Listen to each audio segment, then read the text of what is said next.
tireless crew, a beacon of light, will work to unravel secrets entwined.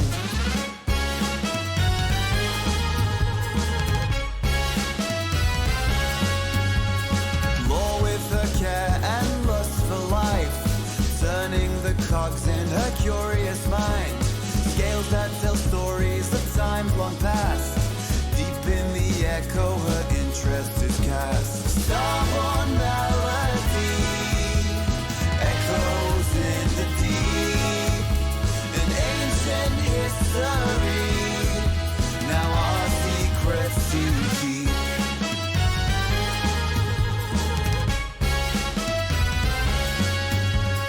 Sail on a siren with feathers adorned, seeks to maintain her graceful form.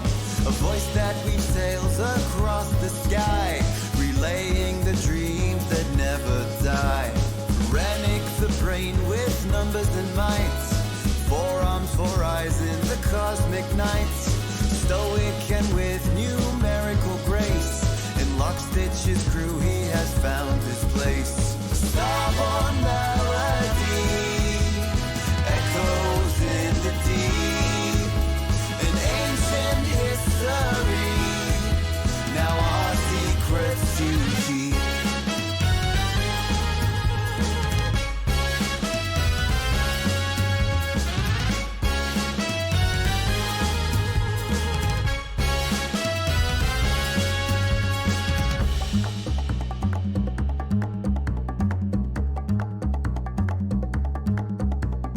Pollux and Castor, the skillful pair, always the team with starry hair, with a bond so strong in the vast expanse, unveiling the secrets in cosmic dance. Starborne Melody echoes in the deep, an ancient history, now our secrets to keep. Starborne Melody echoes in the deep, an age-old mystery, and Lockstitch holds the key.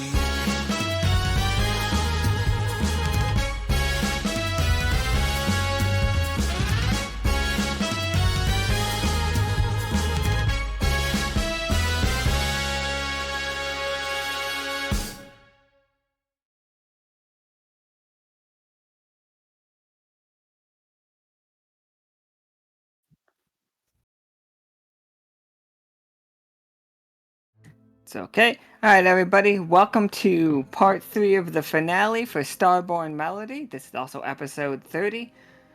So, today, I have put it in the Discord that we have a checklist of things to do. It's in the workshop, and I did tag the crew in it. You guys can each tell me one thing off that list that your character is doing. We need at least one body on each one of them, or else that roll is considered a failure. And then all we need is one success out of that list of things. So exploration and resource gathering, like navigate the celestial sea, identify necessary resources, and collect resources. Those are 3 steps. All we need is one success out of those 3 things to consider exploration and resource gathering successful. It'd be better if we get more successes, and ones are going to be painful. So, choose what you're doing. Everybody only gets one job at a time, and these are all happening simultaneously. We will make the rolls for it once things are decided, as we move through. Obviously, we will probably do it in the order that it is shown, because that is kind of the order that we have to do things, or an order of operations. The party here is going with Megan, Cora, and Leia to investigate Phrygian and figure out what's going on with lore. And anything else? I don't think so. Let's get into it. let's introduce our characters.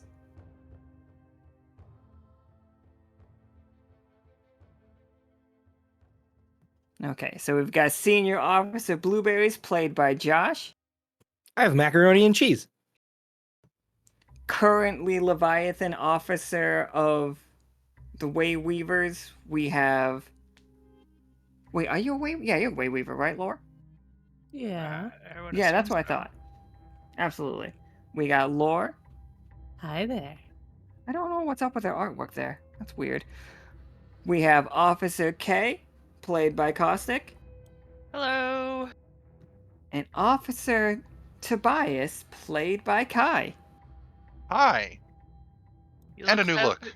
feathery And a or new look. planty. A new look that I haven't seen, and it looks fantastic.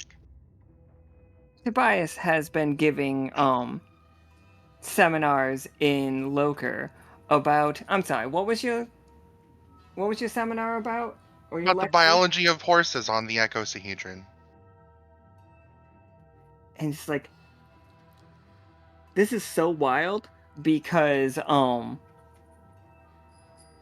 Loker, the place where that outfit is from, this place up in the top right of the Celestial Sea, is a place that uses a Terran reality, an unstable Terran reality, to summon monsters that don't exist in this world. And hilariously, they too, no matter how many hundreds of creatures they have summoned out of here, they have never seen a medium-sized horse. In the countless possibilities out there for the ecosahedron, there has never been a possibility for a medium horse. Why would there be a medium horse? That doesn't make any sense. I think we have legends out there somewhere from from Liminal or any of the original worlds that you guys were in, that people at some point in time might have rode horses. Bias has a theory.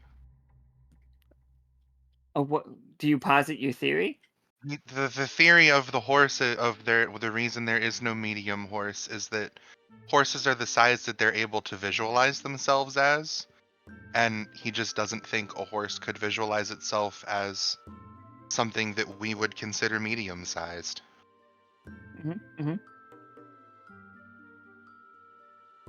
I honestly think if any of the people who can shapeshift attempted to shapeshift into a medium-sized horse, it would not work. Because like you have to turn into something that's like real-ish. Or like not even that. I think something is setting it up that you cannot. Because it has just been the funniest ongoing joke for me.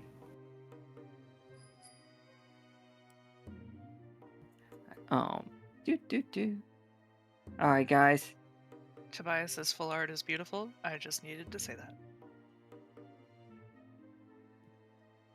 First off, here we are under the water at a completely... I couldn't get it to look really imploded, but it is destroyed. Resonator.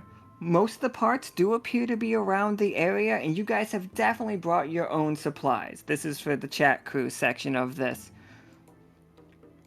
And it's just like, I need to know, like, who is doing the first step of it. I need the exploration and resource gathering group. I think Who's there's navigating? a list that Soki posted. Real quick, let me talk, please. Sorry. Like there's a list in the Discord for it that I need to know who's going to navigate the Celestial Sea, who's going to identify resources, unnecessary resources, and who's going to collect those resources. Again, I only need one person for each, but the more people that like volunteer for that job, the more dice we roll for that job. If we do not succeed at this job, it does not mean we don't move forward. It just means there's a problem. Like something goes awry. Yeah, absolutely. If we have a list all put together, love it.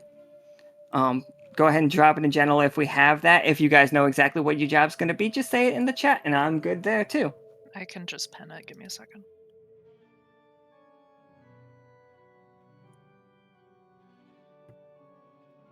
And while we're figuring that out, let's get on the boat for...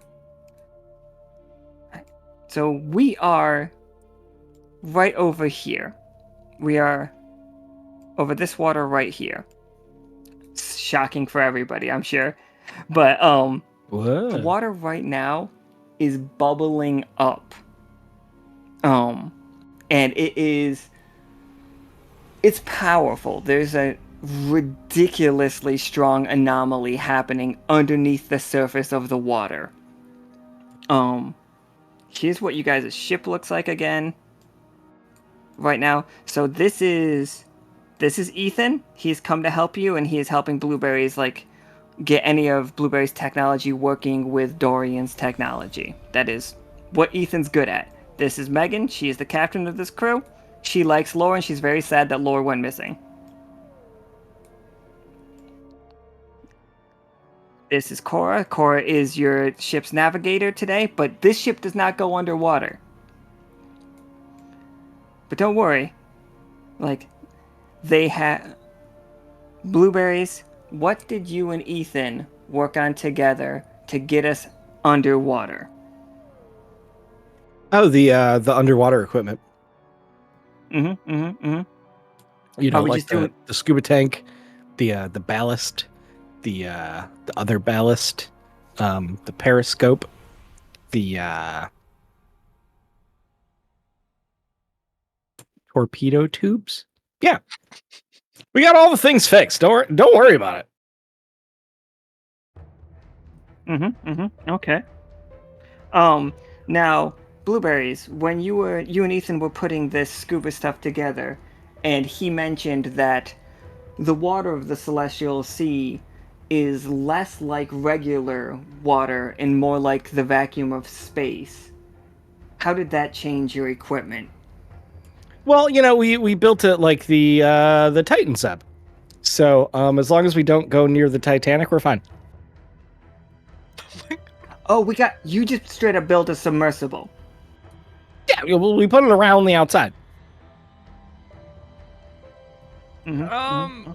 If we need to leave the ship, sir? Just go through the hole. There's like a porthole over there. Okay. You seem concerned. Everything's fine. You know, it's been funded by rich guys. We're gonna be great. Krieg helped pay for this. Krieg.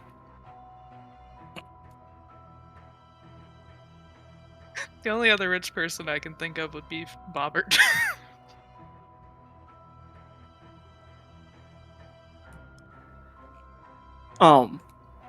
I think Ethan's just like, don't worry, we're independently funded. Okay. It's like, this was just but a drop in the bucket. Like, we don't tend to use our money. And Megan just laughs and she just says, speak for yourself.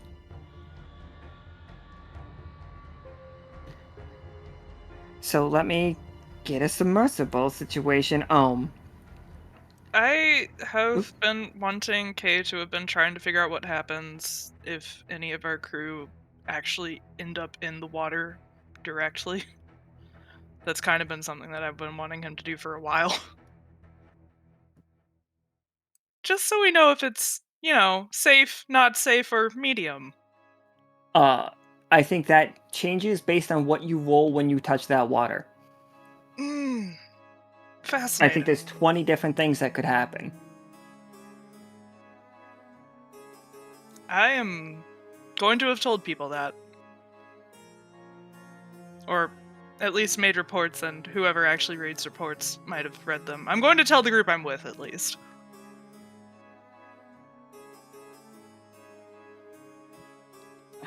Tobias, you have been given by some of the librarian, like Barry the librarian, in the head, he's the head librarian, lowercase l, of Dorian, has given you the information that the crew had gathered yesterday about Phrygian, and the main things is shark people? Question mark. Very pretty / goth people? Question mark. What if a city was a bunch of chandeliers? Also, there's a map of. It's just basically the Leviathan district. Like, it just, like, Forge's handwriting just says, they sleep here. Okay. And, like, it is a pretty detailed map of the city. Like, you could find, if this is accurate, you can find your way around the city. Good.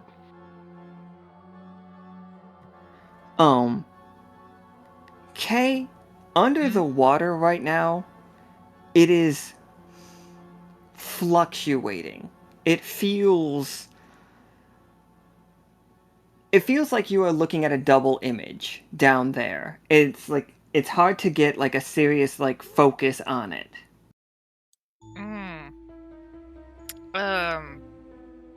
Can I take pictures of that for later? Yeah, absolutely. Roll me a 20-sider.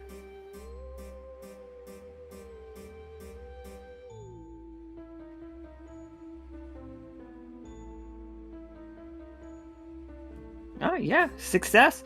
From up here, you see when this picture will develop, we will see one has a very pink, almost like lit, like Las Vegas from above, but what if all of those lights were all pink?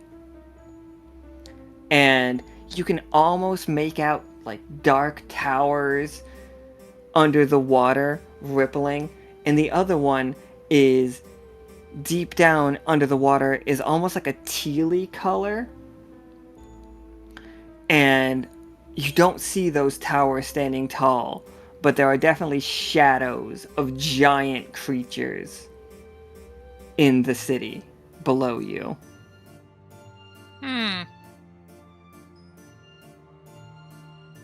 Oh, I'm assuming. Do I have time to develop that now, or was that for later? We could say that you did that before. Like, we could say that we set up a photo thing here. Or, if you want to, you can ask Blueberries how to turn it into a Polaroid.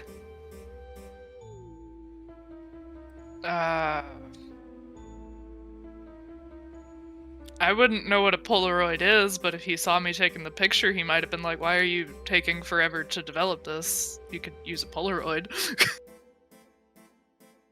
But I don't want to speak for him, so... I mean, you use the big old clicky machine. What? So there's like this square looking clicky machine, and you get it, and then you take your picture, and then it comes out the front of it. It's great.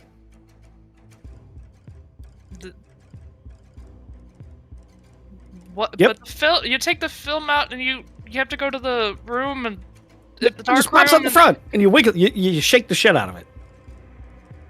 Why does It's this shake new thing. do anything? I have no idea why the shake does anything, but it is probably magic. It's better than going to your local Ames, let me tell you. My local what? Your Ames.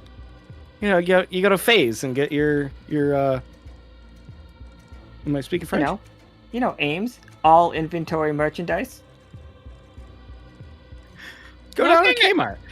Looking at Blueberries is probably honestly really freaking wild for Kay, because she's like, what? Where is this narrative coming from? I'm a crazy person. But you're not. You're telling the truth. I don't know why. Or how. Like Abraham Lincoln. Always telling the truth. I mean, if you know how to do that, won't say no. We don't have a lot of time.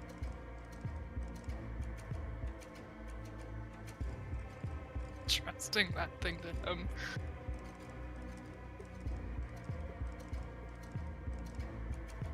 Alright. So yeah, they're all like, yeah, both of you two roll me 20s to see if Blueberries can upgrade your camera. That's 2 14s in a row.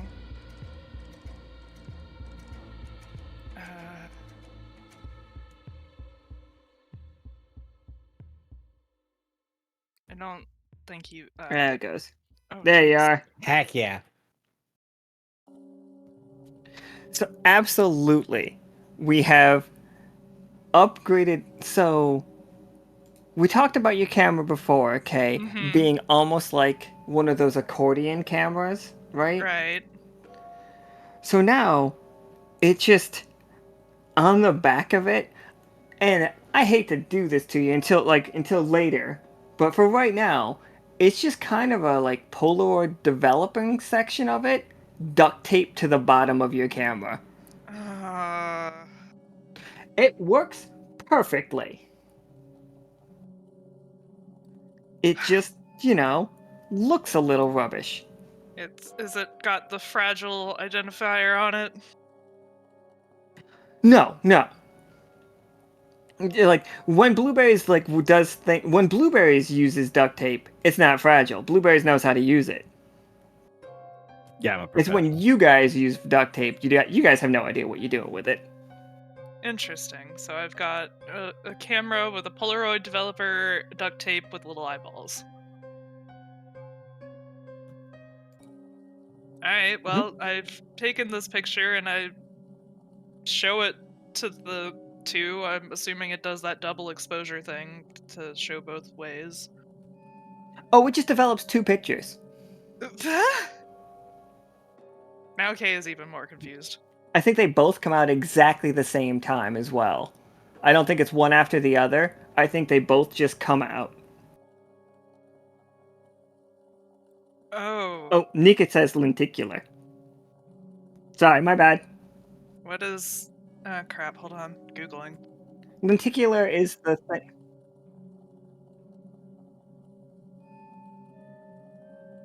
I think that's what it did before.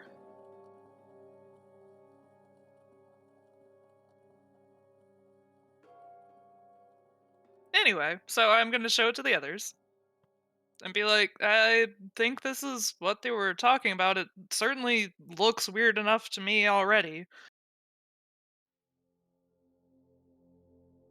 Tobias, the picture that you are seeing does more or less match like an aerial view of the maps that we have. Like, both of them are the same layout, just one is in ruins, and one of them is like a thriving city.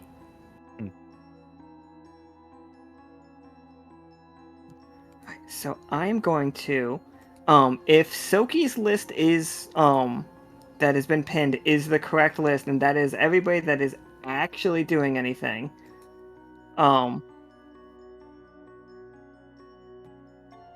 Okay.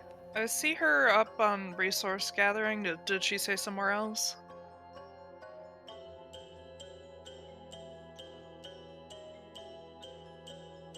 Okay. I see. Okay.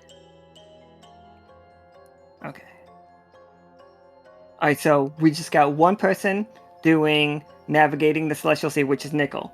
He's gonna get 2d20 for that. Identifying resources is Pollux and Caster, 1d20, and collecting resources is Midnight. So I'm gonna give these rolls right now, and you guys RP what it is that you're after and how it is that you guys are doing it. I will show you how successful we are. So the first die is gonna be Nickel, second is Pollux and Caster. Second and third are going to be Pollux and Caster. And the fourth is going to be Midnight, and fourth is going to be Midnight, and fifth is going to be Tarkus.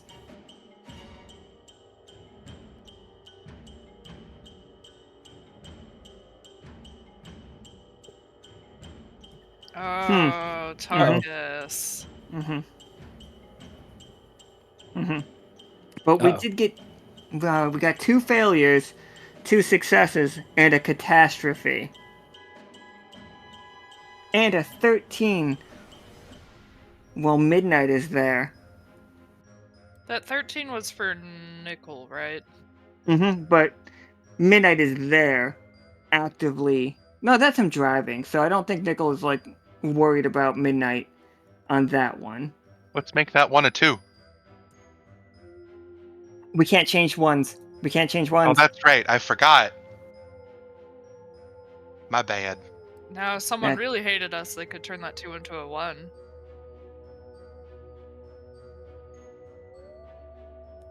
Hey, I don't think it's... Tarkus, you know what it is? They're under the water. This is really easy. This is, like, so easy what the problem is, guys. Let me switch our map real fast.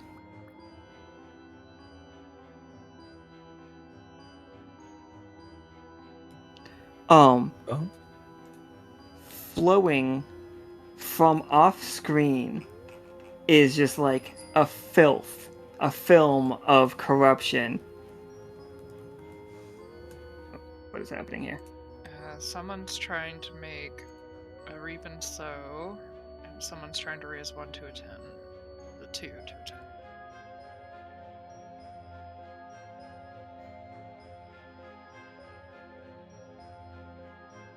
Oh hey, it's that Libby crab we didn't kill.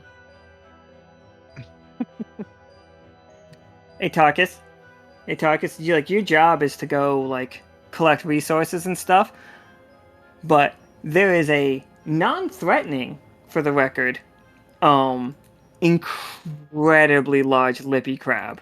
Like it is just currently poking at stuff, just like eating like random detritus on the bottom of it, but you're in a fucking nautical, basically exosuit. And I think we know that Tarkus isn't going to be helping anybody right now. If anything, what Tarkus is doing is creating a much bigger problem, as his battle is filling the water with, blood and lippy shell. Like, Tarkus, don't get me wrong. You're gonna win this fight. RP you winning this fight. But it's gonna take you this entire game. Is his curse acting up? In the sense that he has to attack this.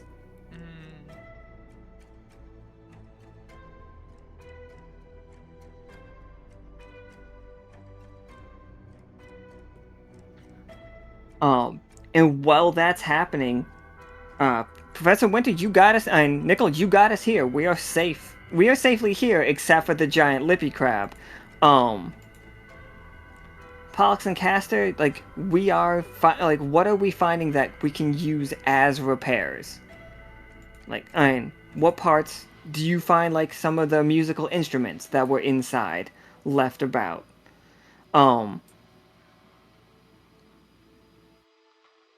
And, yeah, so, and Midnight, what's Midnight's failure? Does Midnight want to join in the fight with Tarkus, but just can't? Or are you actively trying to? I think he turned that into a 20, maybe?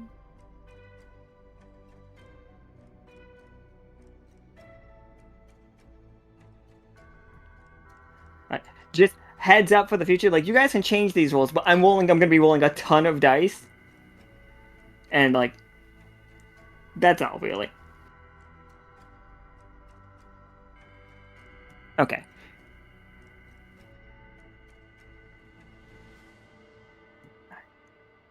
So, now let's go back.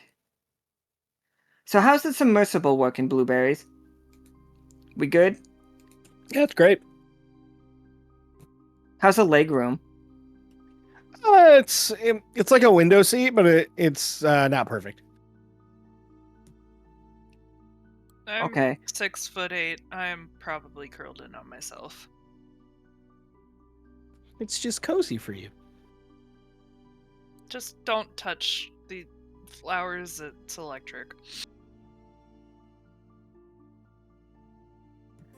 Alright, so you guys all make it down into... Like, just you three are the ones that are being lowered in. Megan and her crew do have a metal cable attached to the top of the submersible to pull it back, but once you guys reach the dome of Phrygian, it is just like the other cities, a large city with a dome. We know exactly where the gates are because Forge was looking for those. And yeah, you guys are rocked by the vision of...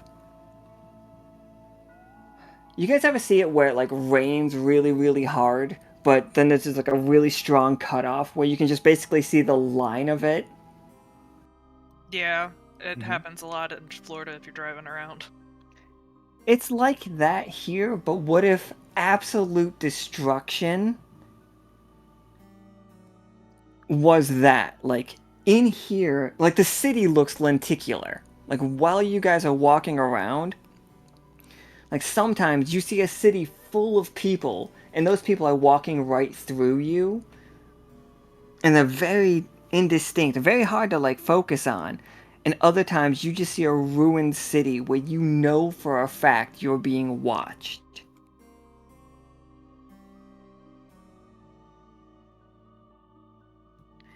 Also, hey Lore, Yeah. some creatures have like arrived to your territory. Like you've recently put down all of the threats in this area to you. Like all of the other Leviathans around here understand that you are the queen of the show here. Like you're the strongest, you're the biggest, you're the baddest.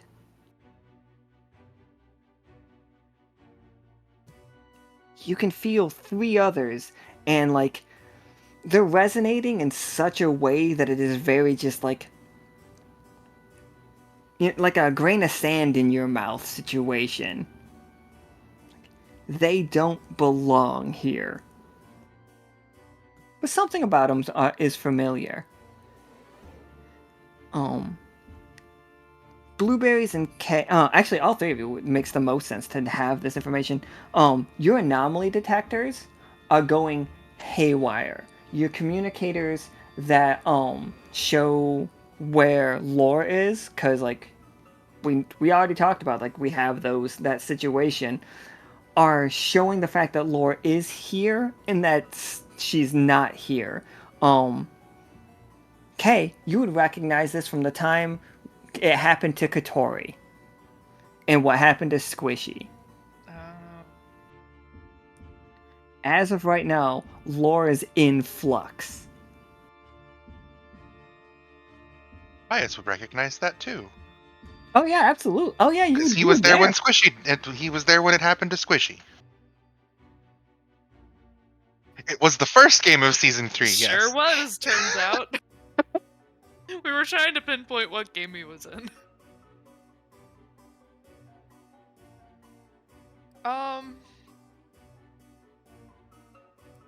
This isn't good. That might be an understatement. Can we even see out of the window? Oh yeah, you guys can just get straight out of your submersibles. The submersible. There's air out there-ish. Lore, there's not air out here. But Blueberries, Kay, and Tobias, there's air out there.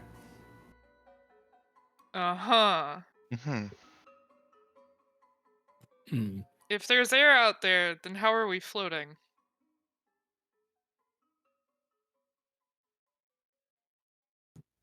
At the edge of the gate, like at the edge of the dome.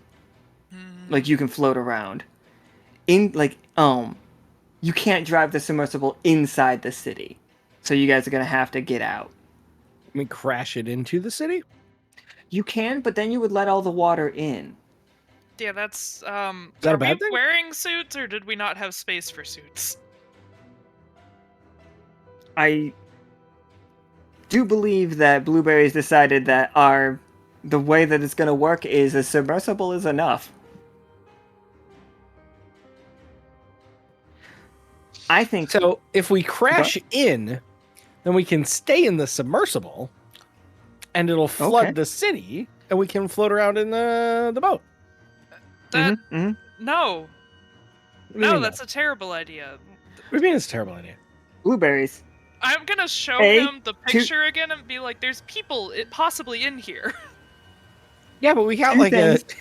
Sorry, Have you sorry, seen the mini bar in the sub? I would like to not be included in another Fine, incident in fine. which a city is flooded. Fine. You guys. Don't let me, the player, be the person that helps flood a whole bunch of people to death again. Blueberries. The city is lenticular. It's a In big word that I don't know the definition of. in one of them, you see a massive hole in the dome. Huge, just giant like crack. It's very obvious that like it used to be a smaller hole, but something recently smashed it inside. The shards of glass-like material are almost jelly-like, like non-Newtonian. Like it would be jelly until you like act on it. The second something hard hits it, it becomes like solid and it shatters. Something very recently bashed through from the outside in. But Kay, when you're looking at it the other way, it is a perfectly fine dome with millions of people living inside of it. We can't be sure what we're damaging if we do that, because clearly reality isn't stable here. And if we don't do it right, then we could end up killing all of these people that are in one half of what is going on here.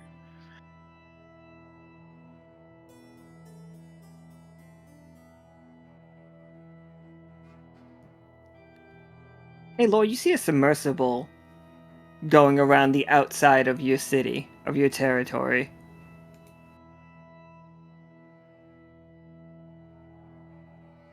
Laura is going to uncoil herself from the tower that she has been wrapped around and move through the shadows of the city, keeping an eye on it.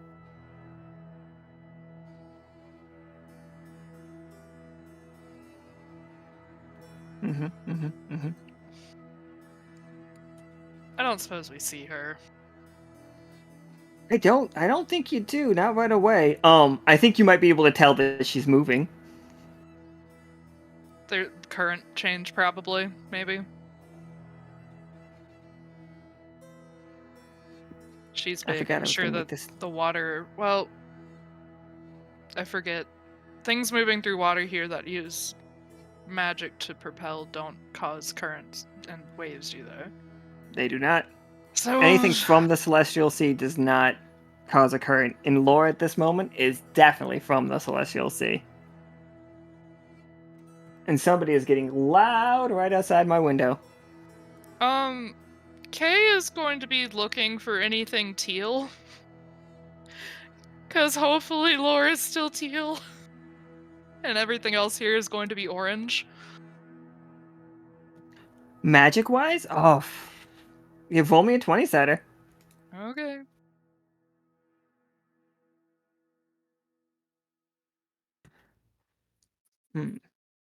I think you, for a moment, catch a glimpse of teal magic swimming around the city, and it exists in the other city, the one where the dome is broken.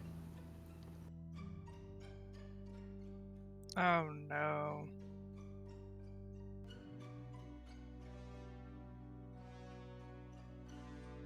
Guys, Laura's in the broken version.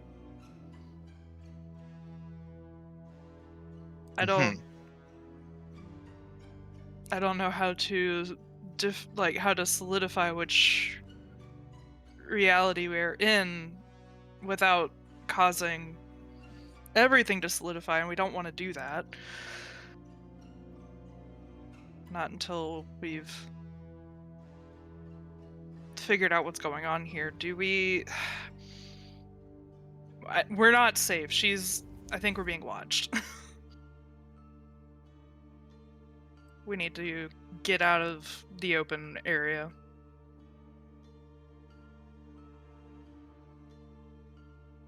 I agree. We should set up a headquarters.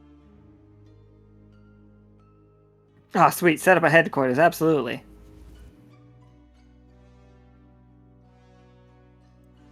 And how would you suggest we do that?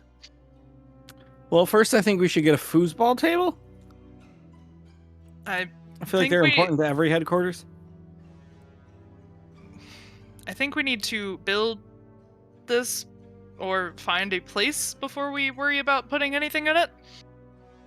Well, I mean, yeah, but once we find a place, foosball table. If we can get this straightened out and we can manage to have a safe headquarters here, maybe we can get a foosball table. But first, we need to get that step 1 before 3. I don't know. I feel like that's the first thing we need to have because, you know, you look at every startup, what do they always have right in their little thing? They have like, you know, like a couple desks, some computers, and a foosball table. I think it's important. We are already down here. And there are no foosball tables. So Trying to think if my theory holds any water, as it were. I did order one, so it'll be here tomorrow. Well, assuming that we are set up, that's perfectly fine. We better be. Amazon's delivering here. Blueberries. Roll me a 20-sider. What is an Amazon? What is a legally distinct Amazon? Tough choice. Blueberries. There will be this place right here will be saved from the it's an old ruins, and like, you know for a fact inside there it's a bar. It used to be an old dive bar. It was very like one of those like really like kitschy ones, you know what I'm talking about? Like, it was a dive bar by style. Like, it has darts, it has foosball. Like, there's still like booze behind the counter. Ooh, and like, yeah, you guys can use that as 100% your place to like start looking for lore. And it's going to be a great little place. We set this as real. Like, this room is the reality. Which is dangerous. Mm-hmm. We're good with it though? That's why up not? to him. All right. I'm good. I love just an easy solution. I don't have a dive bar made, but I do enjoy this map a lot, so here we go. We're gonna go into this one. So did he just set the whole city or just this room? He set this place. No Okay. matter which way we set it back, it's going to be like this. Would we notice that this has happened, or just I don't know. Blueberry's like belief in himself really had like any of the characters are like overly confident. That confidence is followed by something. Lore, like, you feel the area around you shift. Like, you feel that in that bar is like something memorable. And I think there's a moment that, and I'm gonna fully give this to, like, not the way that I thought we were gonna like reset it, but Lore, you can walk through the door of that bar if you want to. And I'm not saying you're gonna become your full, like, you know, lore form, but I think we could find a middle ground, if you know what I mean.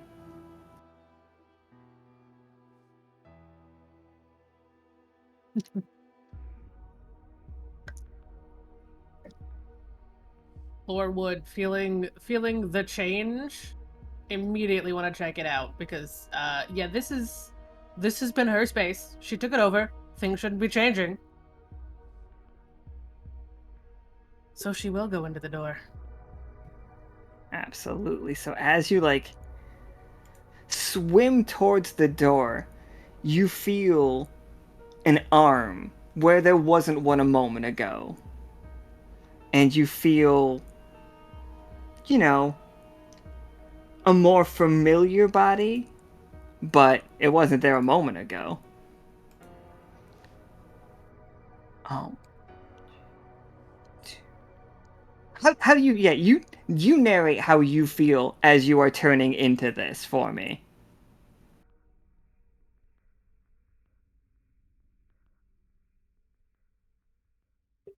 It feels weird.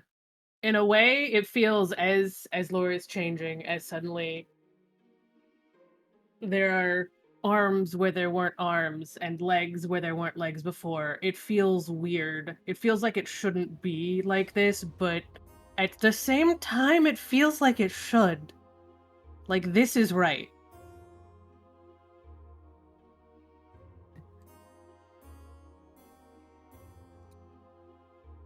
Right? So yeah, um you guys feel some, or like on your anomaly detector, like it's basically like I'm picturing like the Aliens movie with the the radar thing, where it's just like it keeps getting closer, keeps getting closer, keeps getting closer, and then just opening the door and walking in is Lore ish, Lore adjacent, if you will.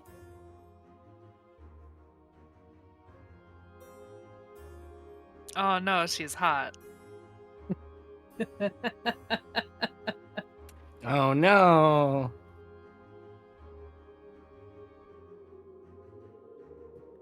Is this TOS?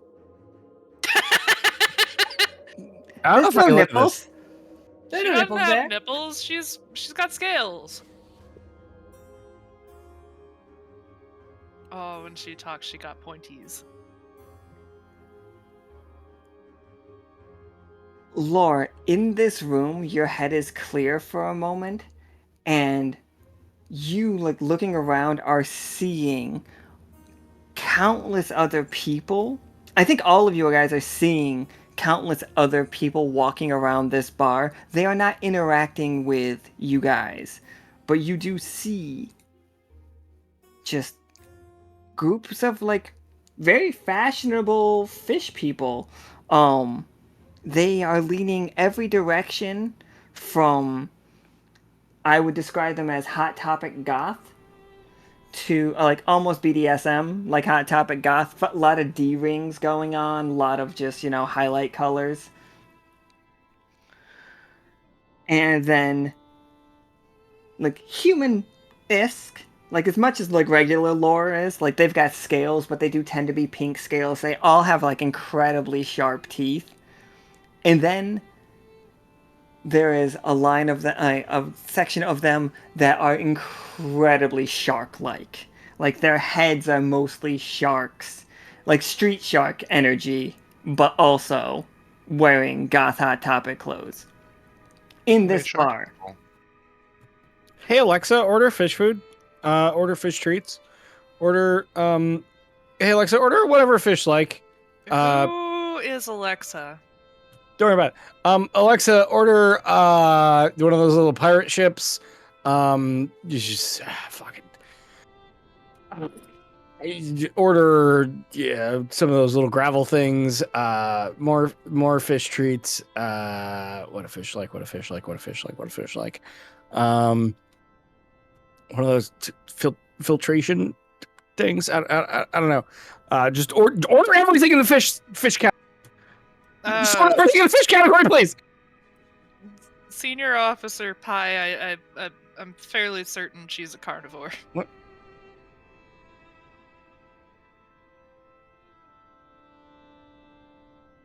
Oop, didn't mean to make them that big. But this is like the vibe of some of them. Very just like fucking I love a bald goth. But at the same time, here's the vibe of other ones.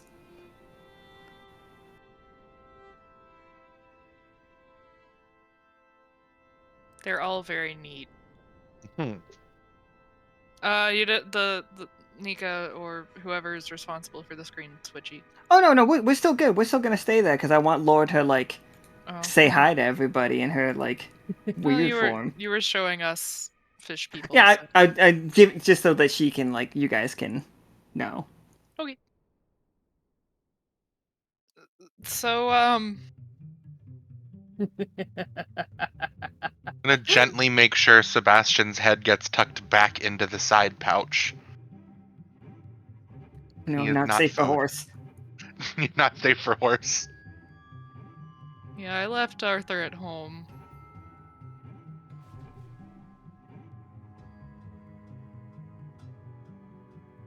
I'm only sad that that's behind me so people can't see what I put on the screen.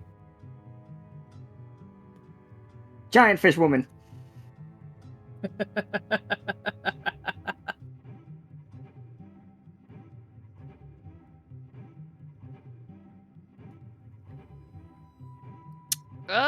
And you know So that is a fun question because I'm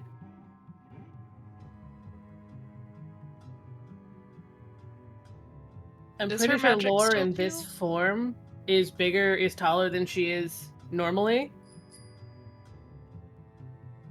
I'm trying to remember how tall you are normally. 5'10". Hmm.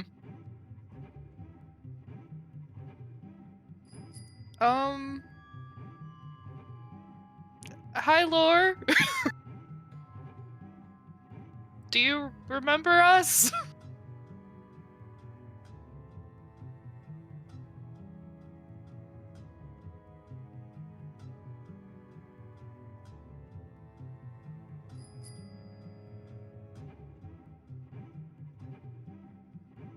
That is. Oh, That if is you a wonder, question. I think you do. You have How as much narrative control as you want here. Like, if you want to fully remember them, that's fine. You are like in something of a flux. Like, if you go back out there right now, you are going to turn back into the Leviathan. Yeah, I think right now Lore has conflicting memories. Cuz on one hand, like she remembers them, she should know them. On the other hand, she has no idea who they are.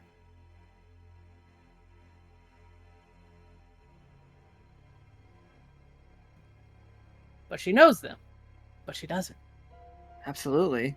How would you guys jog her memory? Remind her who you are?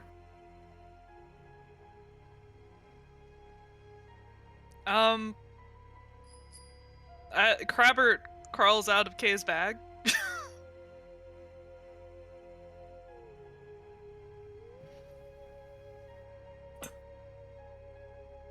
I'm assuming he's here. I mean, we would assume that he is there, but we did just have an incredibly large lippy crab. Oh, but you. What But we could have didn't been? know the crab was. Oh no! Did he teleport away? A crab it defies space and time. Fuck. Okay, well, Crabbert's not there anymore. It's also fine. It's like one way or the other. Like, what do we think is funnier or better for the story? I Like, think it would be funny if Kay tries to open the bag and look for Crabbert and he's just not there.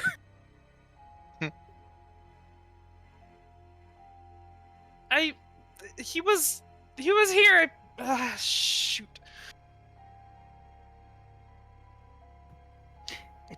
Crabbit and Tarkus teaming up to fight the lippy crab does sound amazing, especially because it was a 1 and we know that Tarkus wins, but Crabbit loses. Oh no.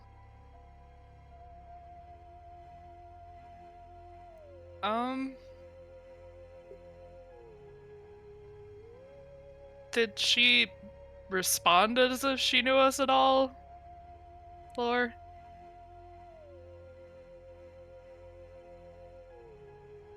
She has looked at you guys and is looking like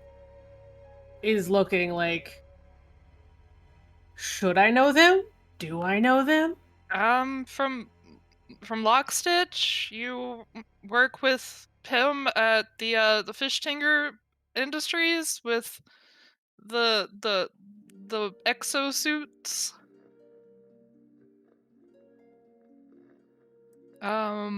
You're a really good pilot.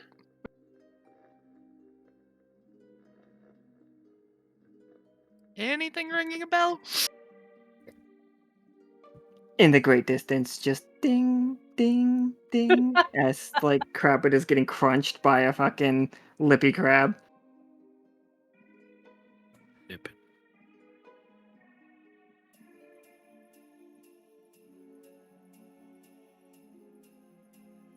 So around here, Tobias and Blueberries, while Kay is having this conversation, can you guys just give me 20-siders for like resonance testing, basically? I'm assuming we brought equipment to deal with this stuff.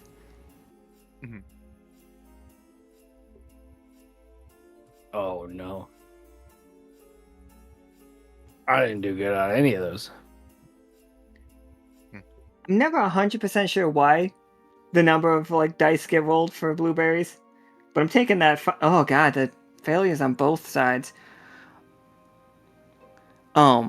Outside the bar begins to shift, Blueberries and Tobias, and like you guys can feel it, like you see it in your detectors. The area becomes more ruinous, like you can start hearing the city falling apart outside, and it's almost like you can see almost an oil spill out there, but the gunk is moving across the ground, almost inchworm style, very Hexus-esque, if you catch my drift. And we can see them. The city outside this is no longer lenticular. It is just the ruined version of it, and it's corrupted, and all around you see tentacles of like disgusting corruption like start climbing out of it and like lashing around and lashing themselves to corpses of slain salamanders. Not salamanders, that of slain leviathans that lore has left like out there as like warnings to other leviathans to not come into her territory. And they are being consumed by the corruption and rebuilt as very gross swimming around leviathan situations. And like there's a big one out there.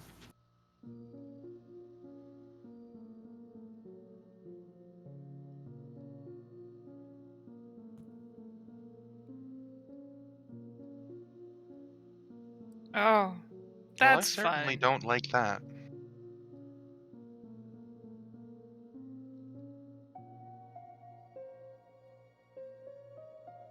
And that's just gonna be good fun. Real quick with that, how's the fight against the lippy crab going, Tarkus? We doing alright? Targus seems to be seeing a lot of red. Excellent, excellent. But we did get the successes we need from that, so we are solid to move on to the next part of it. So.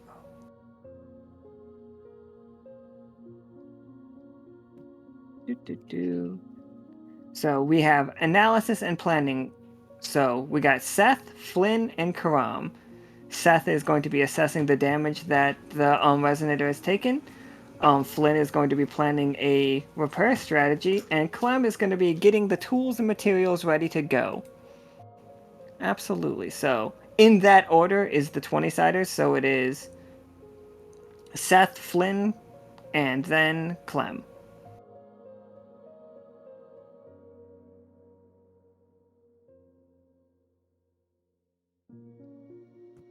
Was it? Ooh, Seth did good.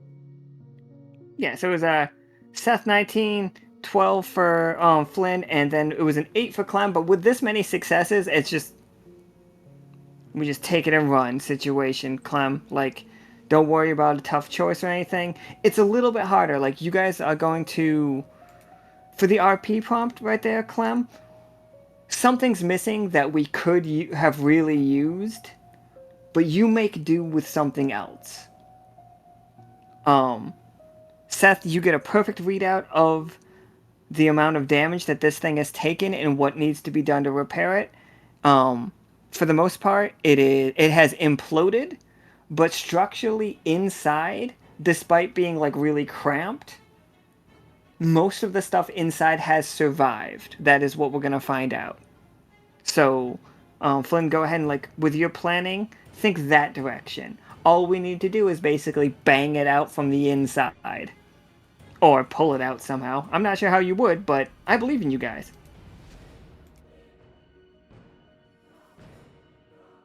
Ah. Did I read it wrong? Oh, there it is. Yep. I read. There it is. All right, so Karam, yeah, same thing. Same exact thing except for Karam instead of Clem. We are missing something vital, but you are able to make do just fine. Like, what did you do to change?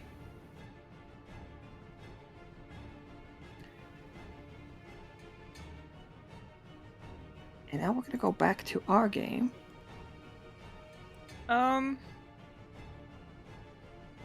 So I have a thought, and it's not particularly an official skill, but it would probably be a mixture between sense magic and see or something. The way that Kay sees things, she tends to see, like, she sees narrative and she might see like the description, and I was wondering if there would be a way for Kay to look at Lore's story and tell it to her.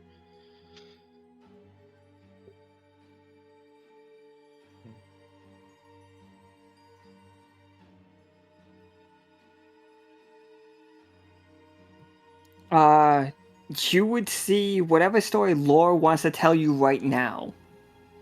You do not see Lore's background right now. Like, you see her as this. She has always been here. Lore, what's your life like right now? Like, if you were to be living in Phrygian right now, it's a very nightclub focused town. People are wearing clothes and not wearing clothes. Very like monstrous looking. They have a culture of hedonism to a degree.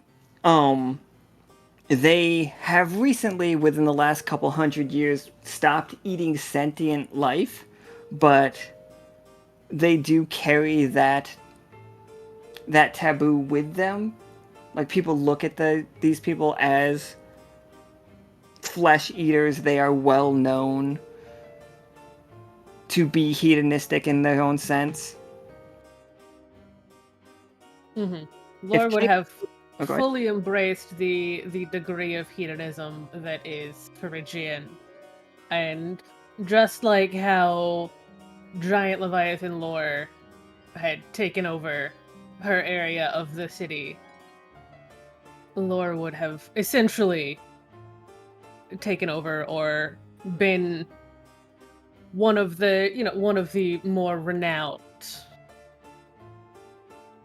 posse leaders, as it were.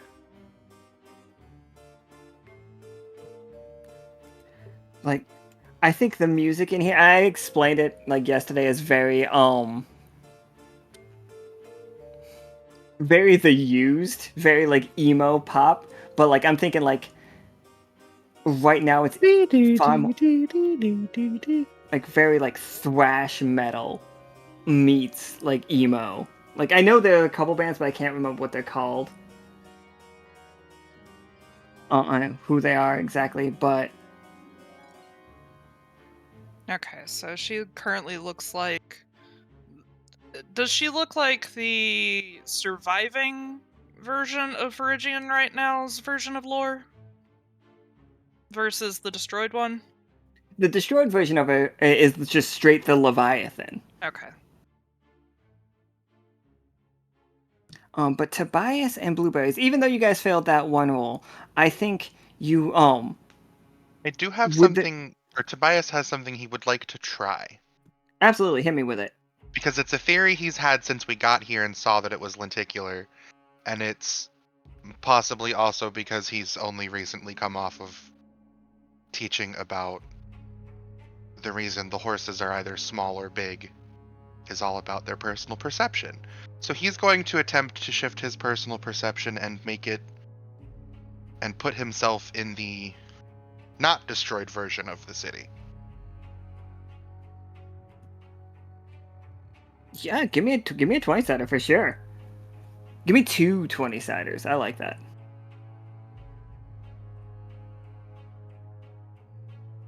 Oh. Hmm. Uh, It, Hmm. Mm-hmm.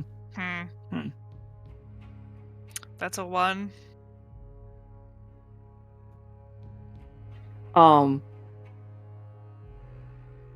I, for the sake of story, feel like this just makes everything better.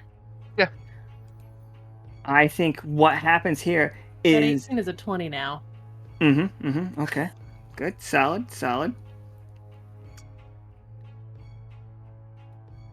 I mean, Tobias is over at the door. He's fine, right?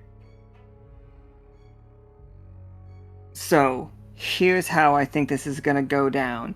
Like, Tobias, you do it. Like, you set your like mind on like the shadowy figures that are like walking through you, and you are set in that real world. All of you are. Like all of a sudden you feel it. Crew in the boat, the celestial sea shakes for a second, and everybody has to hold on. Like, and not in such a bad way that it's gonna like make you like really mess up. I think like you guys will drop whatever tools that you're carrying, or like for a second, like the lippy crab hits fucking Tarkus into the ground. You're still gonna win, don't you worry. Lore, this is you, or like this is a version of you that's always been. Like, you fully understand what you are in Echo. Like, you are this form. Like, I think if you leave Phrygian, like, you can tell yourself to turn back into your regular form, but by default, you're this. This is you. When you say regular form, do you mean Leviathan or previous? Previous. The Leviathan form has been, like, cut out. Like, that is fine. You guys look outside, and you see a city full of people. Like, dozens of them walking around. Like, there's no water out there. You're under a dome. Like, you guys, like, see just beautiful night lights. It's got, like, crazy music just pumping. Everybody's having a great time. Basically, you got very anime, like, hunks of meat, and they're just, like, walking down the street, eating them right off the bone, and then eating the bones. And I think, Tobias, what you start to notice is like, all right, yeah, it's a regular city. And then some people are stepping in what looks like mud puddles and tracking around the city this like strange corruption as it slowly crawls up their body, unbeknownst to them. Does Lore remember? Yeah, Laura remembers whatever she wants to remember, and Nice. also like she has her like whatever level of personality she wants. I personally think maybe a little bit more aggressive, but Oh, definitely more aggressive. Oh, great. But Lore, at the same time, again, Lore, like, remembers all of this, all of Phrygian, always being in Phrygian. But also remembers, with the shift, everything else. It's weird and it's disconcerting. But she remembers.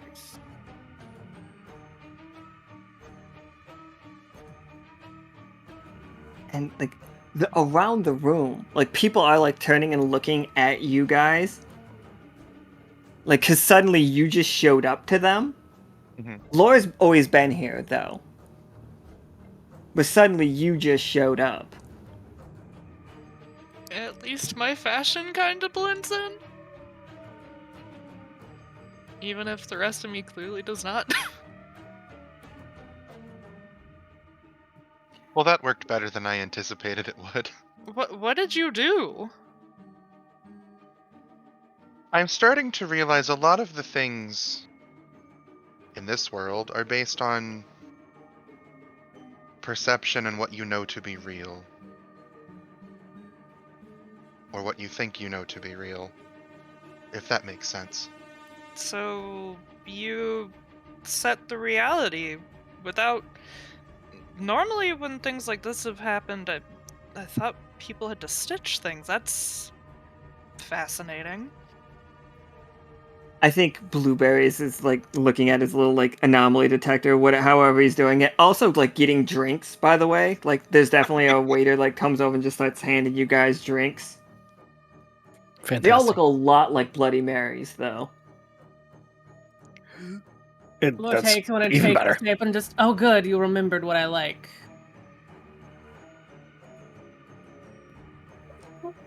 But Blueberries, like, there is still an anomaly here.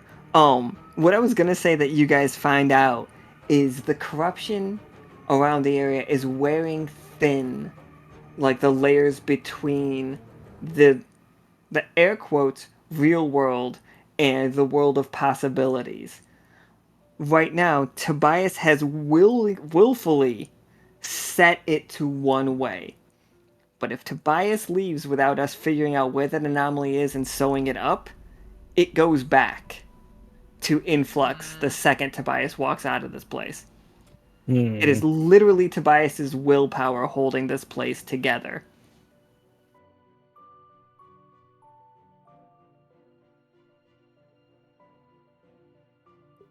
Are you gonna tell us that? I don't even 100% think that. Oh, well, yeah, Blueberries would know. Sorry, go ahead. What? I don't think Tobias fully knows, but Blueberries knows that there is another. Like, we have to, solidify this. So me just saying that normally you have to stitch things up, it's just like, yeah, actually still do. Oh, yeah, totally.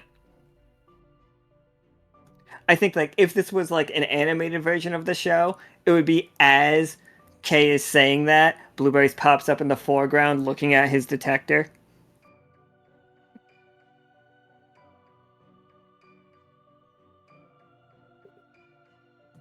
But yeah, this Wait, I thought this detector was a cool detector. And that's why it was going off, because it was. Because I was doing cool. Uh-oh. Uh-oh. What? I presumed it was going off because I was cool. I didn't realize it was going off because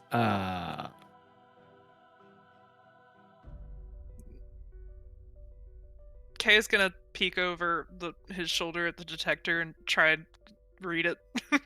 oh, it's going fucking bonkers. Oh.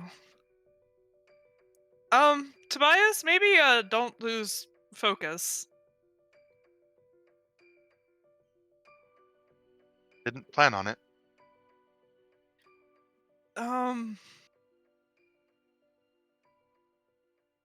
Lore, Yes. you've been here a while, it would seem. Is there anything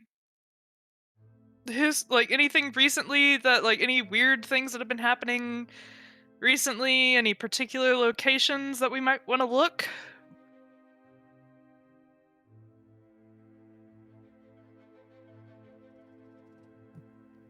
In the animated version of this, we are just seeing Tobias looking at the bottom of people's shoes as they drag this corruption around the town. Yep.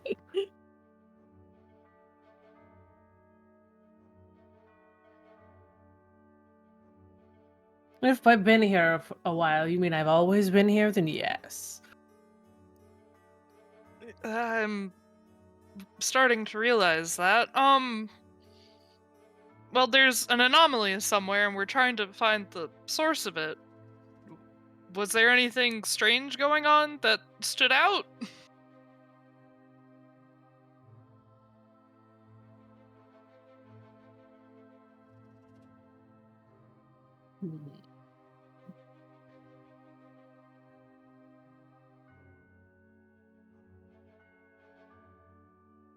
What taps her chin, just like thinking to herself, trying to remember, trying to recall if or what she's heard lately that has been different. Flora, I think, you know what I think happened? I think a bit of corruption started touching what, like, the dome outside of it, and like the way you guys saw the initial crack, that where the lenticular thing that we know that Lore crashed through eventually, but in like big version. I think like right there, like it got like a smudge of corruption on it, and in one world, it literally cracked the whole thing, and in the other world, it's just still out there to be cleaned off. We're gonna need to put some Windex on there.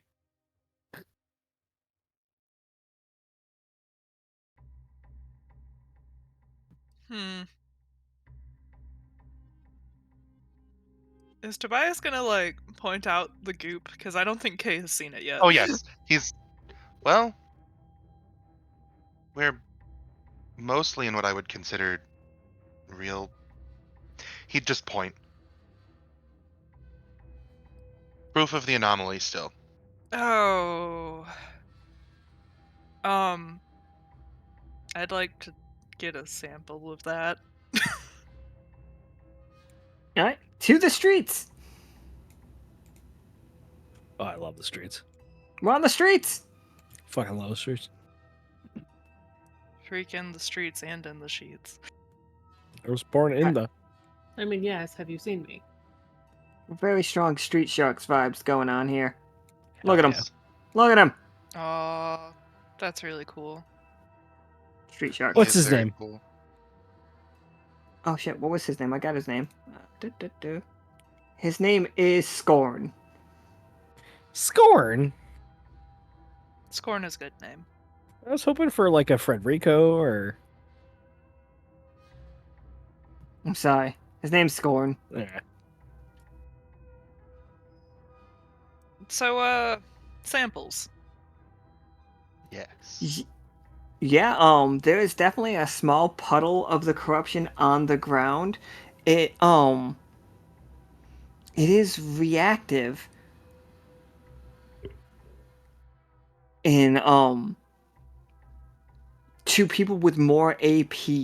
Like the more magical you are as a creature, like the bigger this becomes. And this one, because it's a result of a 1, is aware of you. Like it I think it's coming I have up a very between the long cobblestones. Q-tip. I think it's like coming out of the cobblestones of the street, and it is definitely beating in a almost heartbeat type, like it's undulating almost like a heartbeat.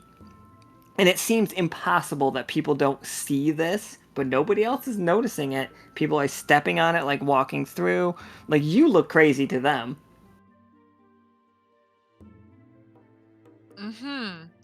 Does it look like anything I've seen before? Just on a cursory glance? It probably looks very similar to the Sickened Sea. Yeah, I figured. I will need those 2 20-siders and take the highest for Okay. collecting a sample of this stuff, as it is incredibly dangerous. I'm giving you 2 because like it is, your job. Yep.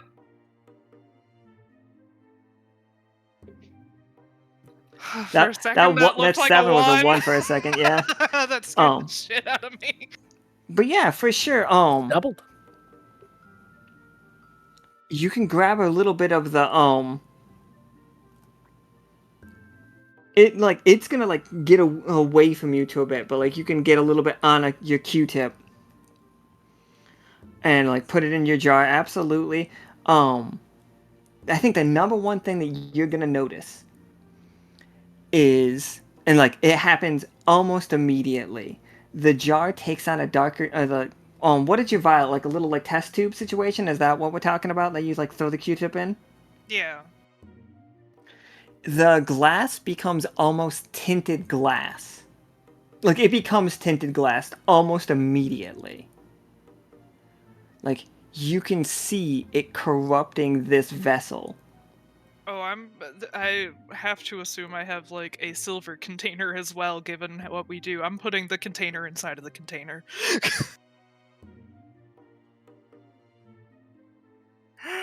Okay, that... And did it look like it was trying to get to any of us, or was it trying to get away, or... It's not loving. So your silver container, like, you can hear the thing screaming. Oh, Even that's... like it is terrible. Anybody that has a standard amount of 10 AP or more. So if you're a boss or like a character or an NPC like Peanut or any of the higher ones that is aware of magic, you can hear this screaming.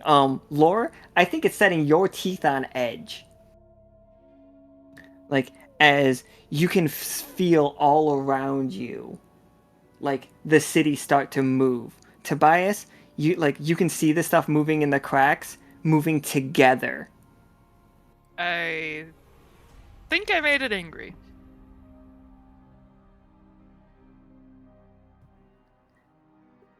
I think Go ahead. that might be an understatement. Like it's calling for help. Like once you close the box of the silver box, you can't hear that screaming anymore. Like you've cut it off, but things are still moving in flux. A lot of the people around you are like looking around, like not aware of it, like aware that something's wrong, but they can't tell what is wrong.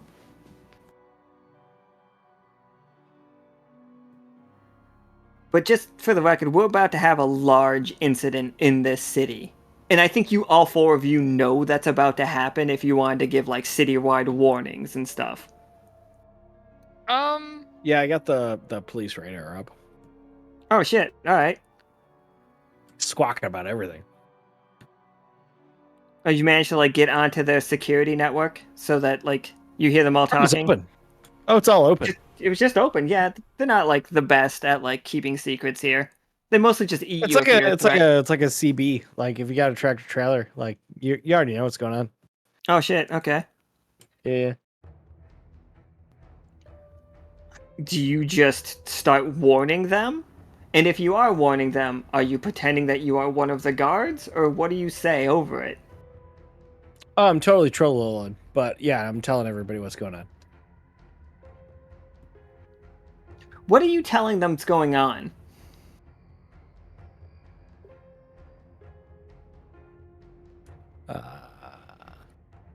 Like, are you are you telling them to get somewhere safe? Are you telling them to meet up somewhere? Like, are you asking them to come help out with a fight? Well, I've kind of boxed myself into a corner. I was playing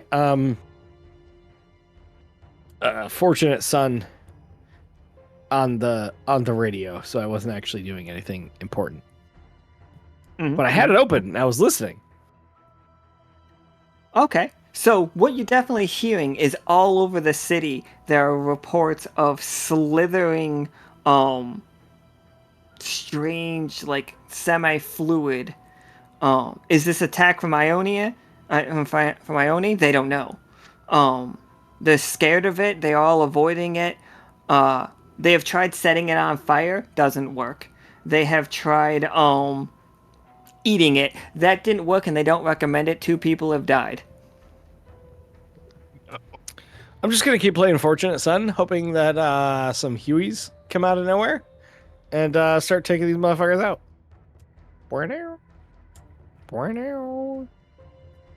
Mm-hmm. Okay. Yeah, absolutely. Some folks aboard. Yeah. I'm fully with it. So as Laura, as it begins, like you guys see it, and the corruption is climbing this tower here, and just like climbs to the top of it, and then it pulls itself off of it, if that makes any sense. Like it just steps away from it as a vaguely humanoid shape that this might be a head, but this might be a head. Like these are have many like you see dorsal fins all over it. You see shark-like teeth all over it. One of its arms looks like have you ever seen one of those swords made with like shark teeth, like a shark tooth sword? Like Is that a thing? yeah, it's a thing. I can't remember which called. It might have been Hawaiian, but do not quote me on it. They look a lot like Aztec, like the obsidian swords that just have obsidian. Why does it look like it has spider crab legs coming off of its back? Oh, it definitely does. Polynesians and Native Hawaiians called the Leimano. Leimano. Leimano? Is that? Shark Tooth Club. Sorry. Yeah, for sure. And like now you know what it looks like. Like except for just on the arm of a. What if corrupted magic took a physical form? So is this made of people? It's me. Yeah. Do they look like they are savable? No, Fuck. they're gone.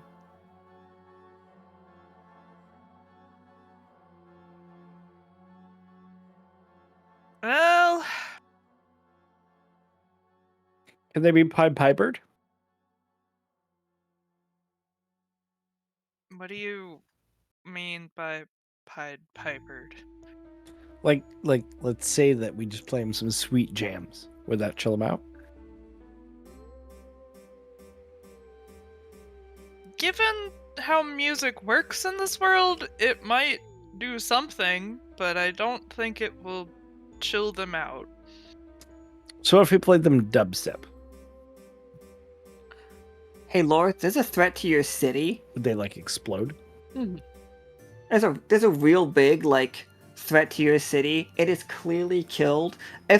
Maybe people that you know, maybe not. Like you've lived here your whole life, so there's a good possibility that like I'm not saying you recognize their corpses, but this thing is stomping, like not stomping through the city. Like you do see it like throw his tendrils out and like grab people, and you see their scleras, which are already black, like their eyes just like leave them as they get massive growths all over them and become absorbed into this creature, like as it changes form. Whatever we do, we need to be careful not to let it touch things. Yeah. No, also I think as soon as Laura started seeing it like come up off the tower, she absolutely grabbed Scorn, because Scorn is someone else who is well known here, and told him to get people the fuck away from here. Scorn like slams his like right fist against like where a human heart would be. And he just like starts running and grabbing people by the scruff of the neck and just starts yelling at them, "Go!" And then like you see him pull out his gun, which I think is what if a revolver was a harpoon gun? Oh, I did a thing, tried to make that. Cool. It didn't work out, but it was fun to watch. I think it very much looks like a Nerf Maverick, if you guys know what that is. Yes. Looks like that, but like what if that was also super like vampire goth and nautical? and he's just like shooting at it while it runs. And like anybody that doesn't like start moving fast enough, he like shoots next to their head and just starts pushing them. Like I think these people are very willing to hurt each other to make a point. What's a little bit of pain if you come out alive in the end anyway? Right?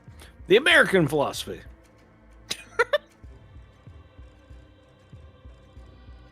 I think right now there is Scorn gets everybody out of here except for this one person over here. Her name is Nora. She is a pianist. She plays at the club. Pockets full of bub. She's very good at foosball. Damn. Okay. Short skirt and long jacket too. Damn. We know this thing corrupts magic. I am very concerned that trying to attack it with magic is going to make it stronger. Do anyone else have any ideas? We can attack it with analog. Well, it's a good thing I don't use magic. Not technically. I use a lot of magic. I got this whole box full of hammers we could start throwing at it. That's not magic at all. Tobias thinks about it. I will not, however, be using any explosives. No, they're just regular hammers. That's not what... You have Okay, fine. explosives? I think always I- have explosives. You guys will hear Scorn be like, "Aww," as soon as Tobias says he's not going to be using explosives. I don't want it to spread further than it already has.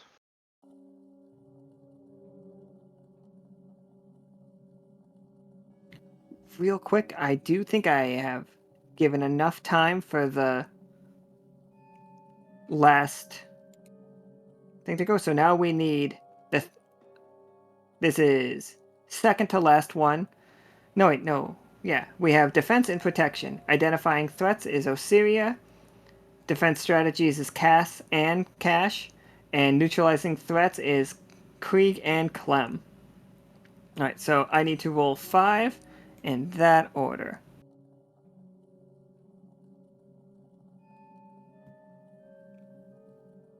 Alright, so we got a 15, a 6, a 9, a 14, and a 15, which 3 successes over 2 mixed successes. Absolutely. You all nailed it. And then Josh rolled a bunch of dice too. I've had fun. So yeah, you guys, here's the thing. There are threats out there other than the Lippy Crab that currently Tarkus is fighting, but you guys know how to like push them back. Like they are the minor things. There's a bunch of oh, there it is. That's what's going on. Your threats are sea lice unbound to their brass balls. If you guys don't remember, sea lice will eat anything metal, including null metal that we learned. Ooh. Like, anything metal can be consumed by these sea lice. And they are the threat to the ship right now. Like, they are going to try to climb on the submarine and start eating it. So, Osiria, you have identified the threat. Cash and Cass, how are we dealing with them? And Krieg and Clem, you're dealing with them. But you're all successful. Quite successful in this. So, give me that RP. Oh, one more 20-sided for Krieg, though, because he is... No, that one was just a 4, so don't worry about it. We're going to keep his other roll. Okay, so every time I do it, you've got to... It's fun. What? No, I'm with you. I mean, I'm allowed to. You're allowed to. I'm not saying I you're can not. type the thing. I'm having a good time. I got an 8. I got an ocho. I got an ocho, everybody. Let's celebrate. Sorry.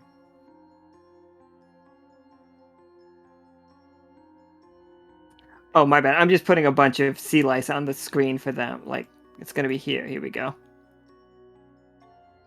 Oh, that is... He's so lippy. I preferred the ones that were cute. How dare you? They're adorable. I liked the ones that looked a little bit like shrimp, is what I'm saying. They will connect the balls. They change what they look like when you get them like a home.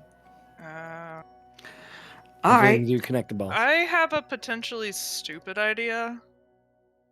I don't know how well it will work because it is a gibbet device, but I do still have that control current gun, which is the one that tethers you and something else so that it can't use its abilities.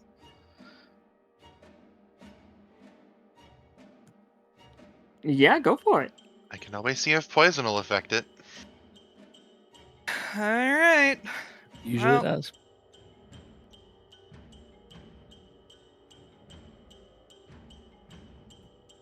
Let's go. I hit it. And I guess I'm gonna use the 2 AP it requires.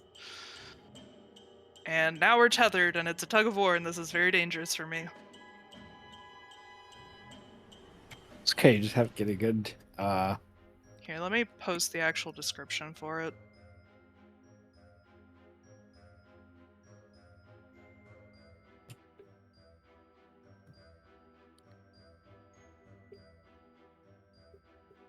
It is in this moment that I remember vaguely at one point in time, after a game, myself and everyone else got some stupidly powerful grenades, and I never wrote down what it did.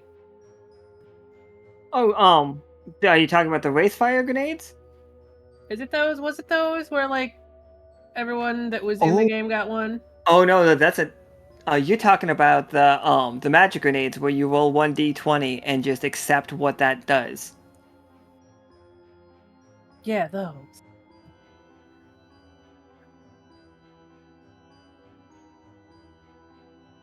The chaos grenade, according to Soki. It is, in fact, like a straight up chaos grenade. So, Caustic, two things you're gonna learn real quick. Mhm.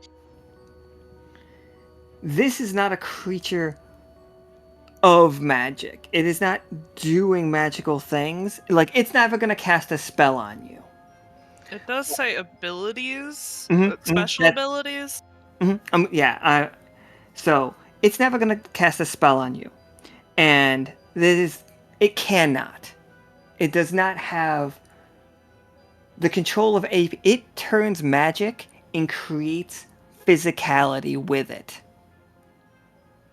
Like you, as like this, the thing is like arcing through it. You are somehow figuring this out. Like I think you can see the arc jumping from one bit of it to another, very much dodging any of the masses, any of the growths. And like you are locking down its abilities. It has like a massive sweep attack where it could hit everybody. It can't do that now. And it can't shapeshift now. Like you are locking it into the position that it is. The wildness of this becomes you realizing that all of that blackness is magic made physical.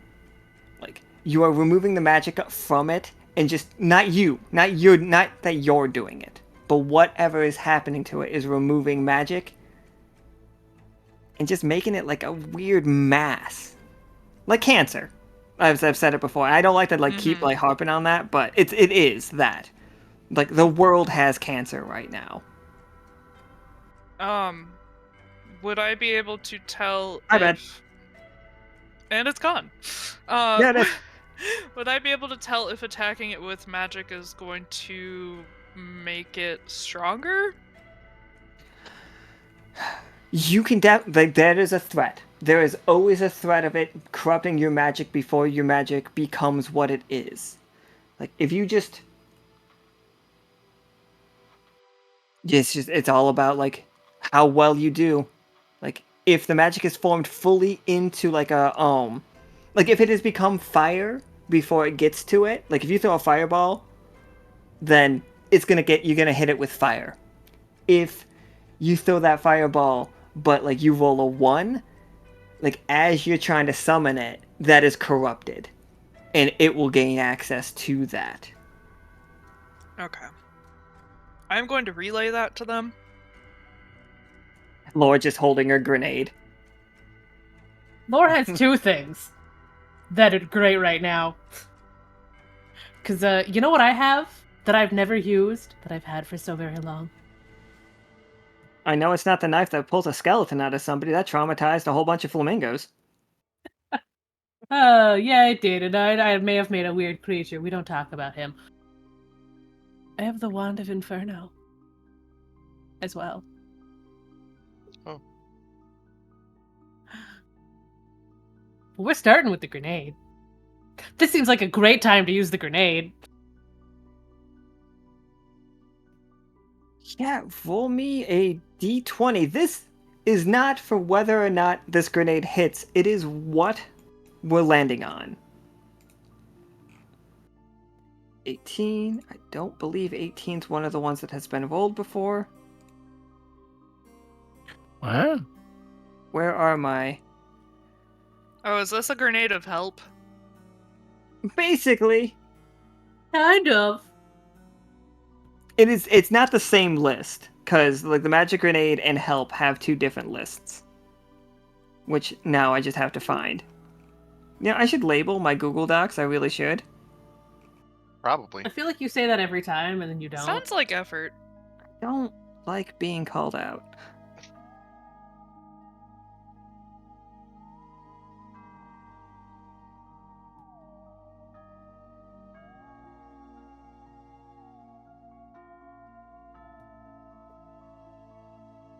We have gotten way better. At least I've named all my NPCs beforehand now. Oh.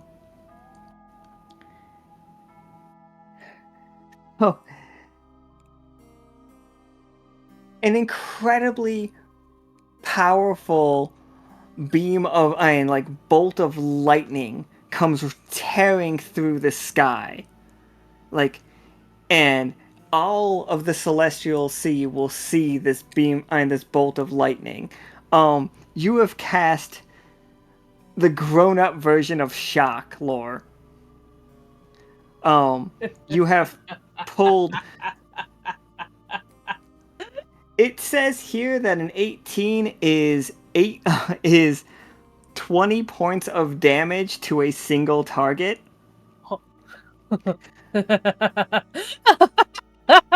Lord laughs the Um, entire time like this when it goes off too.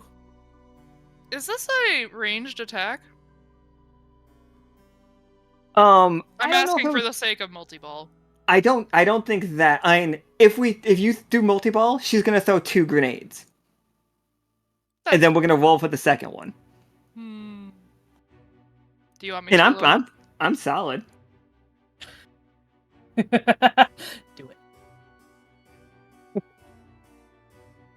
There. You have now thrown 2 grenades. All right, Laura.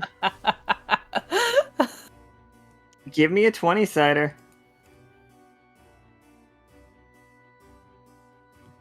Oh, okay, the 5. I think I just was looking at the 5. The 5 is a terrible cyclone, causing massive damage, trapping all who are caught in its event horizon inside. But it also has a tag right here that like structural damage imminent. Like you just put a huge ass cyclone in the middle of this city. Well, I'm sure that's fine. I mean, there's a giant corruption monster in the middle of the city, so it seems necessary. I think the cyclone is about the same size as the corruption monster. Honestly, I think we're gonna. Mid City sounds like a lot of fun. Right, let's just go there. Oh wait, we are.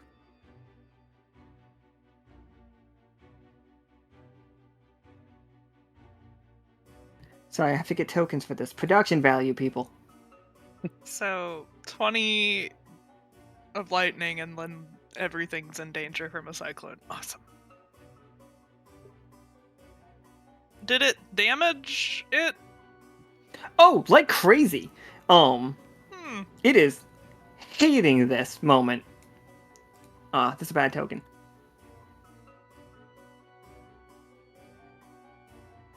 It wasn't even really cute. It was just kind of sad. I wasn't a particular fan of it, but it's like the only Cyclone one I got right now. Oh no. Cute but kind of sad is what they called me in high school. I'm gonna ask them. I know a lot of people you went to high school with. I'm gonna fact check that. Yeah, you won't. I won't. You know me too well. That would take effort. And talking to people that Also, I'm a liar, that- so that works. avoiding since forever.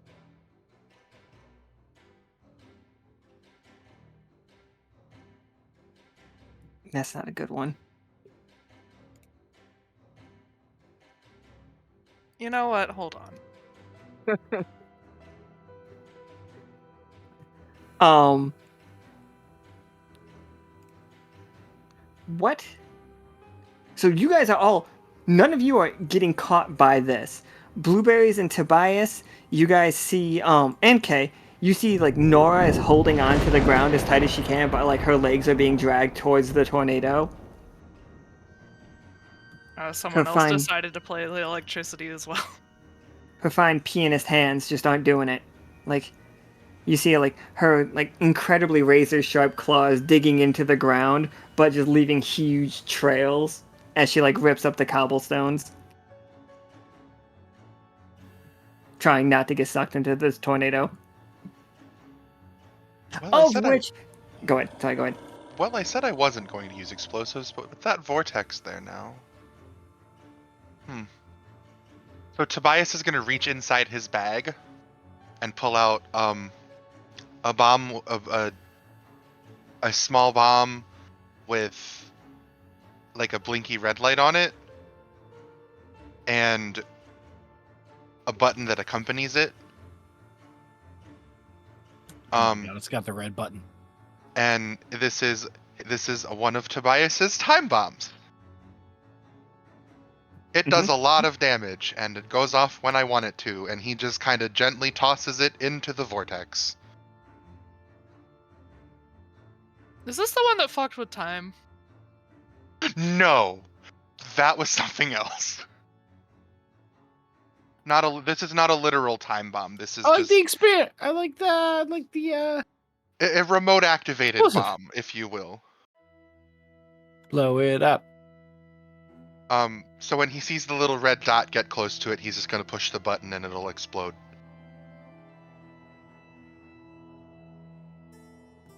Yeah, roll me a 20, like, this isn't for whether or not the bomb works. This is if you can pinpoint a weak spot on it. To, like, know when to exactly press the button. And again, give me 2d20, because this is you. This is what you do. Explosives. 19, fuck I'm gonna yeah. I'm gonna increase that 19 to a 20 because I have a card for that. 1000%. And you tell me what its weak point was. And how you knew. Like, is there a telltale? Is there a Legend of Zelda eye situation that we know? Like, basically that. Tell me when the corruption becomes manifest like this. What is the weak point we're going to be looking for moving forward? Because this is going to be... Go ahead. Where's the Resident Evil eye? It would be, I guess, the origin point for each batch of corruption. The thing that was corrupted first in this particular part, which would, I guess, come across as darker, more vile looking than the rest of it, probably surrounded by a bunch of layers of other corruption, but with a vortex whipping around it that some of those layers got peeled off and showed that origin point. Ooh, nice. Yeah, absolutely love it. It's got to be something physical from Tier Loa. Because this is very funny for me. Inside it, a non-sentient thing, almost like, and it's wild that it's just kind of like driftwood at this point. You just see a wagon wheel.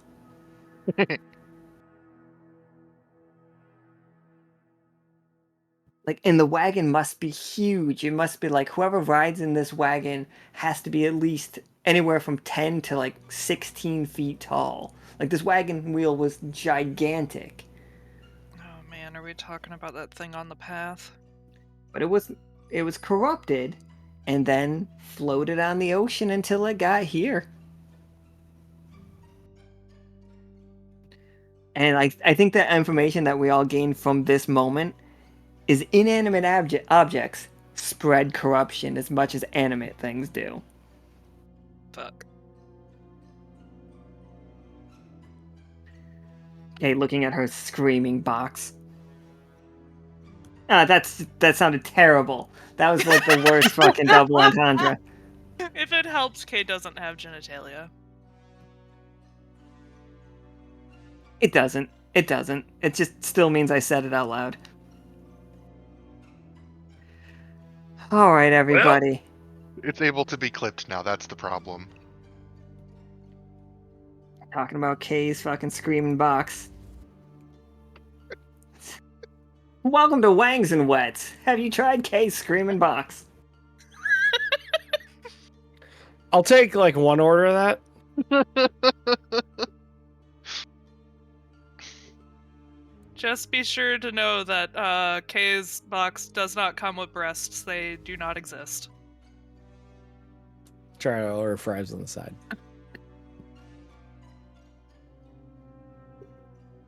All thighs, especially All when thighs. Ox draws her.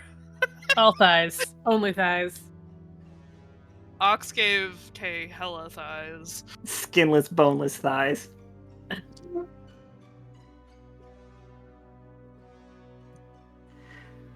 All right. So I'm so still as- in tug of war with this thing.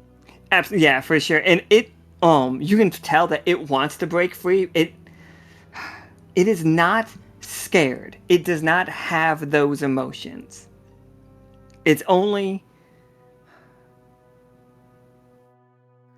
So, Tobias, your bomb is gonna go off exactly what you like. That's a 20. Lore, you are wreaking havoc of this thing, but also holding it very, very still.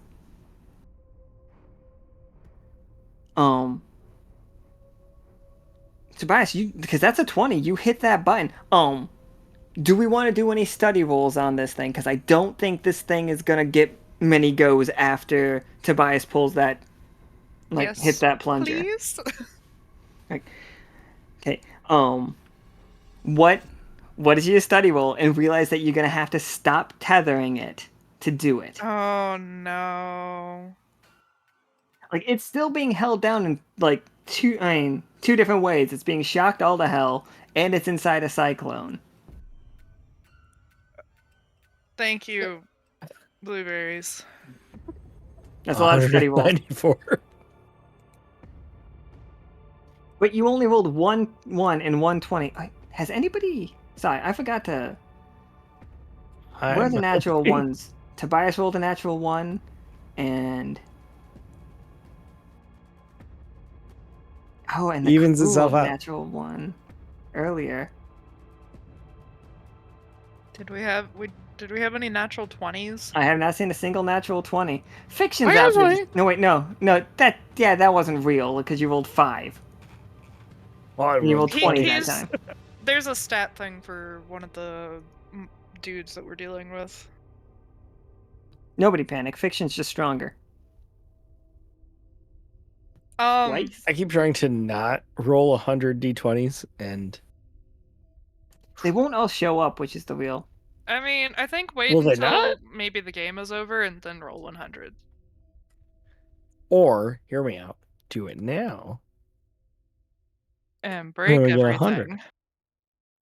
Nah, I won't break everything. Probably. Yeah, probably not. Maybe. So if Probably. guys, do y'all think you have this for a second so I can look into what's going on with this thing for future reference? Kay is asking before Oh, I don't think letting he's go. going anywhere. Floor's confident. Well, you might, if this goes off how I hope, you'll have one chance, Okay. and it will be And gone. I'm assuming Blueberries is also fine with it. What? Yeah, no, I'm good. He wasn't. Yeah, He's I like, don't know what what? you're No, talking about. I wasn't listening. What? No, I was. All right. I guess Kay is going to untether and try and do some research. What kind of research is it? Like, what are you specifically looking for? Like, what information are we looking for? Holy Grail? Well, we kind of come to the conclusion it's not reversible. And we have a weak point.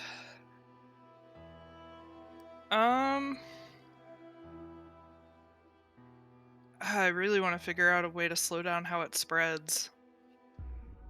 And I've already seen that one spell in the past, so the one that I accidentally fucked up a little bit.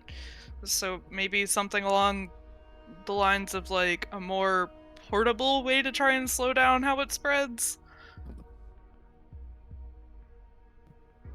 You don't even have a regular way of slowing down how it spreads. You're right. So let's try that first. Yeah, roll me a 20 setter.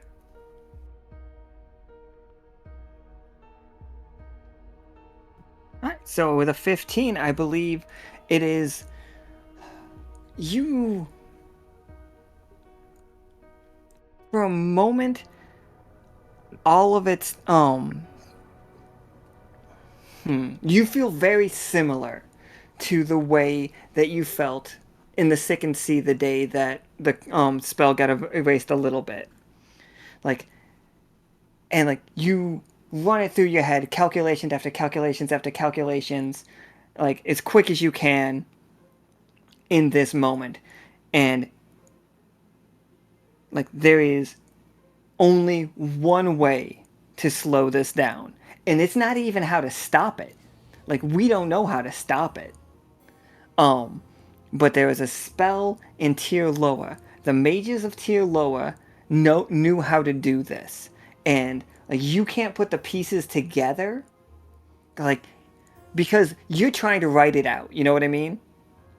I am Like- right. I'm very quickly like shifting my hands in the air, writing and shorthand. Words don't work this way. It's like, yeah, like nothing about words is right. It's close. And like you start to realize if you write cursive and more flowy, that like you feel like you're getting closer to it, but not perfect. And like I don't know how you learn this right now. It might be you just write that down and then go home and research it later. Like you and Tobias can sit down and talk about it to figure it out. But the incredible loopy patterns that just kind of like look abstract to you, like when you like add like extra loops to a letter, the more flowy your handwriting gets, the closer to the spell you feel like you're getting. You're not there. Like you feel like you're almost at the doorstep of the spell that we need to slow corruption. I need to talk to Isaac because he does calligraphy. You'd also probably want to talk to Clovis, but Clovis is in underground right now, so don't worry about that. Clovis is somewhere. Isaac does calligraphy, so he'd probably be a good first step, maybe? If anyone does curly handwriting, it is him. And alright, Tobias, that you see the your time bomb it like fly right next to that wagon wheel, that like the corruption's base. As it just like it basically it comes into contact with it, and we just hear the tink of it like bouncing off of it. Do you just Everyone duck. Okay. How big is this explosion? It's gotta be huge, What kind of duck? right? So, this is the one that you did not give damage numbers to. It just said does a lot of damage and affects the area around it. That's right. because I never wanted to like narrow you in, like put you into a corner of how much damage this thing does. Lore, with this tornado and this lightning bolt and this explosion, we're gonna destroy one building in this city. It's gonna, like, the rest of the city is gonna be okay. We got people, Scorn got people evacuated. Is it gonna be the library? What was the building? It has to be the library. Go for the Burj Khalifa. It has to be the library, though. I mean, it wasn't the only library in the city, but it was a library. Oh, okay. Yep. Mm-hmm.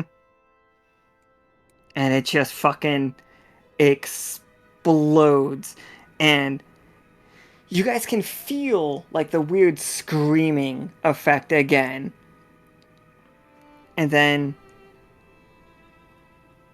the source of the corruption just kind of, the wagon wheel becomes nothing. You atomize it. And then, let me just get rid of everything. Neat. And Nora's just like blown this way now. There she goes. There you go. She's fine. There she goes. It's just like, and then you guys just like, it's like, all right, we got out of here undamaged. And then that tower just starts creaking. And then everybody looks up. It's like, at least like nothing. And then it falls over all the way. And just crumbles on the ground. And there's just someone in the background. At least it wasn't the bar. Laura, what building was that? That was a library. Of course it was. Kay just makes an incredibly distressed sound that doesn't really sound human. Scorn just like walks up behind you guys and like throws an arm around Laura's shoulder and then an arm around Kay's shoulder. And it's just like, look, at least it was only the Library of Ancient Knowledge. It's like we saved the Library of Art and the Library of Pornography. Kay, Kay backing, like, shrugs underneath his arm and is just like, I need a moment. And they're clearly starting to just spark a little bit, but... It's like Tobias, as we're looking at it laying on its ground, on the like thing, it's just like, oh, some of that could be salvageable. That's okay. Then a bolt of lightning just rips through it. Ooh. Well, Fuck, is the bolt of lightning Kay? No, it was from the grenade. maybe he just adjusts his glasses. Maybe we really are anti-library. Kay's just trying to not have a panic attack. It's fine. Everything's fine. Like the concept of like that always being like a self-fulfilling prophecy that keeps happening to you guys. Yeah. Well, everybody's like beginning to clean up. You guys can see corruption around the area, but it is not active. Kay, if you look at it and you guys to study it, as long as you don't touch it with silver, it's not making any noise. If you do touch it with silver, it will make like a hissing noise and then stop, like existing. Like you burn it away to nothing if you try to store it silver. So inside of Kay's box is nothing. Yes. In the end of it, yes. As there should be. Mm-hmm. So this becomes a real problem for you guys to want to move around that stuff because silver, we established, kills it. But it'll corrupt anything else. But it will corrupt anything else. Can we field research? Yeah, absolutely. I feel like that is absolutely a thing that we could do. Trust me, the civilians are not particularly happy about having to like clean up because they are not the kind of people that do cleanup work, but they're gonna do it. Otherwise, Scorn will hit them. Even worse, Lore will hit them.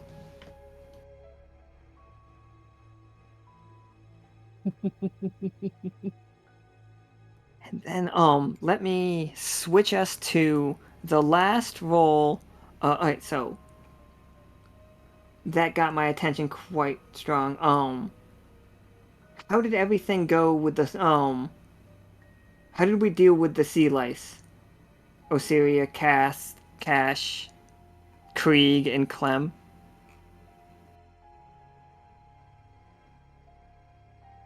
I'm seeing someone coordinating releasing bronze balls.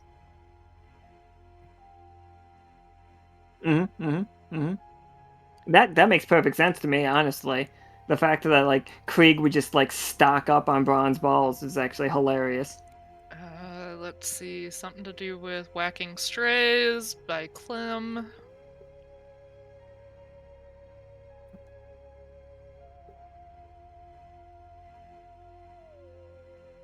We answered that one for you, Seth. A little bit bigger than normal.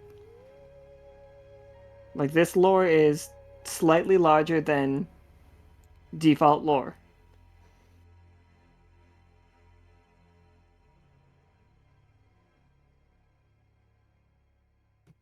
Alright, so now it's the musical part.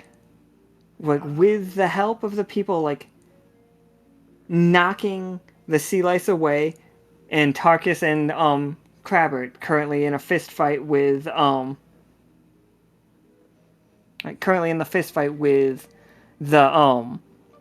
the giant lippy crab. The first team, like Flynn's plan of like to get things working again, and like Seth's assessing the damage, has like you guys get to bang it out, and now we're gonna do that. So music and automatons inside. So this is the part where you guys got to go inside. So we've got Soki and Leo looking at the automatons to figure out how to get something working. Volpa and Amon like working and figuring out if magic is necessary and how to use magic to thing it. And then Voice and Ceylon are going to reactivate it. This has like 3 senior officers. So 9 dice? Madness, everyone. So many dice. We really stacked it on the ass end. That's right, I got this.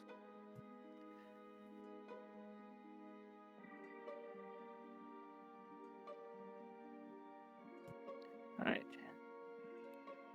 Oh, did you roll it? No, you rolled 9. Oh, yeah, that's right. I helped. Okay. So you got a 2, a 4, a 7, a 15, a 14, a 6, a 5, a 5, and a 3. I did You know not what? do good. I did not do good. You didn't. You did terrible. I Let did me bad. check.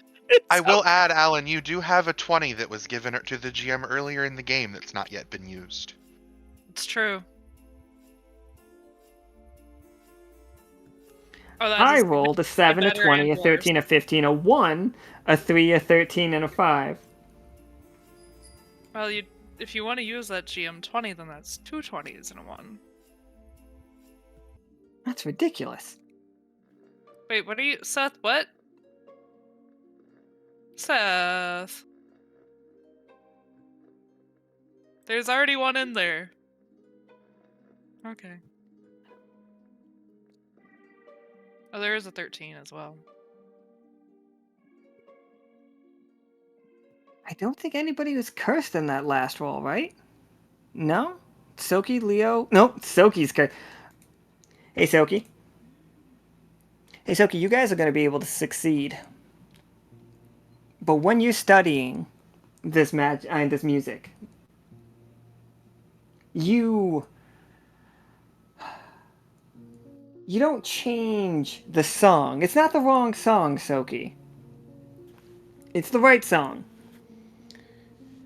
But it's the wrong tone. It just sounds wrong. It's too boring. This version of it's boring for you. And nobody's looking right at you right now, and you know what's the most adventure song for everybody? What's a song that when you hear it makes you want to go on an adventure, you know? Is it the greatest adventure from the Hobbit movie? Is it a Journey song? Which Journey song? You know the journey song. Are we taking a midnight train going anywhere? Yeah, we're taking a midnight train going anywhere. The theme song is pretty... Soki. I'm going to give you an opportunity to fix this. Like, you guys are going to be spot on. Just a city boy. Soki, you're just a city boy. I heard that you were born in Detroit. South Arboreal, but close enough. You were living life going anyway. It was a kite going anywhere, but still, it was a silver mountain going anywhere, but you understand.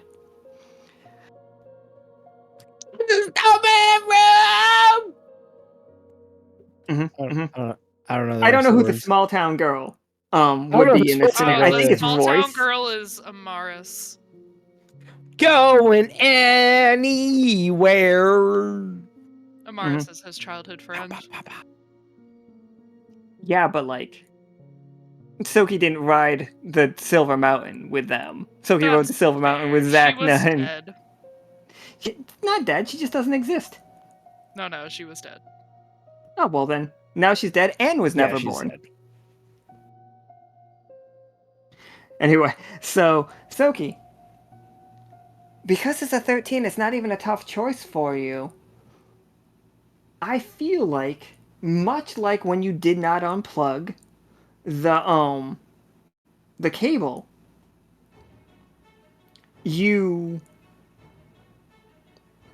changed the song a little bit. You changed the tone a little bit.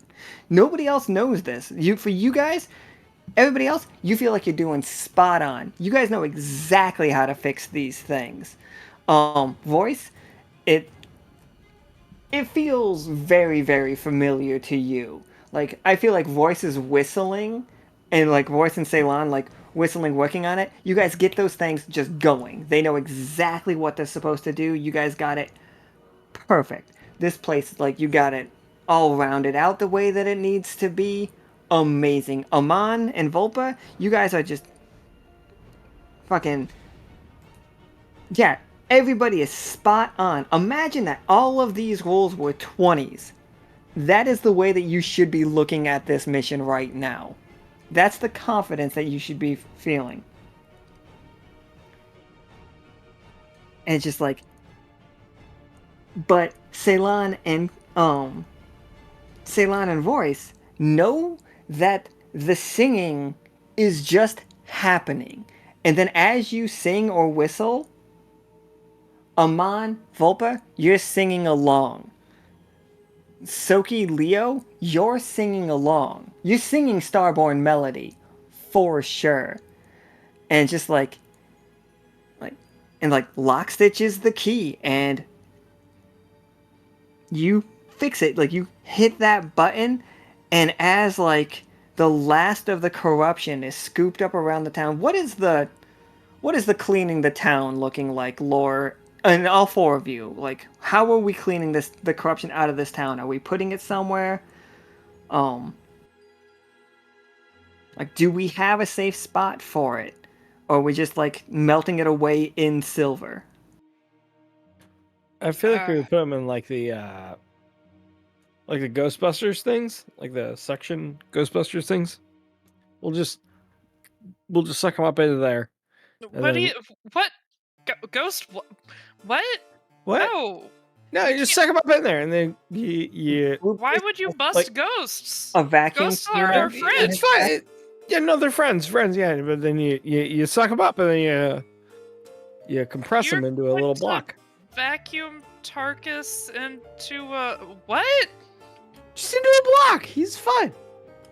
Suck him up, put him into just compress him into a block, and then it's great. This seems like compressing. Surely that would burst eventually. It's not my problem. It will be. We need to destroy this if we can, and research as much as we can before we do that.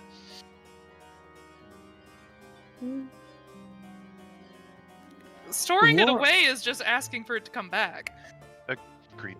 We're looking for short-term profits here, not long-term. So, Short-term learning, long-term safety, I think, should be the goal here. Exactly. So we're just gonna keep moving on. Oh, by the way, I don't know if I mentioned everybody on the ship, are feeling this jovial, really, you are loving being part of Lockstitch right now. Like, Tarkus, as you are you're getting the upper hand now. Like, this is your comeback. Like, you were slammed down a couple of times by this lippy crab, but you got it on lock now. You are destroying this lippy crab. Just fucking judo throwing the hell out of it. Wait. Beating the shit out of it. Like, you feel like the Starborne Melody is being sung. You're there, you're in it. Like, think about it getting a little bit more animated cartoon, a little bit more adventure, if you will. It's like a little bit more mayhem, a little bit more Toon Squad. Yeah, man.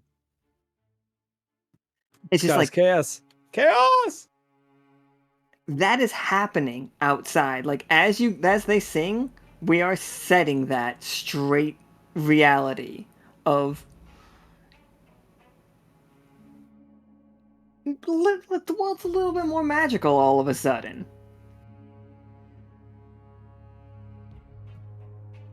There's a sense of adventure in the air, if you will. Speaking of, Lore, did I you ever are get any feeling. information about the adventure vibes from the roll that I did at that one point in the Discord? We'll talk about that later. Okay. Lore, you are at a crossroads right now.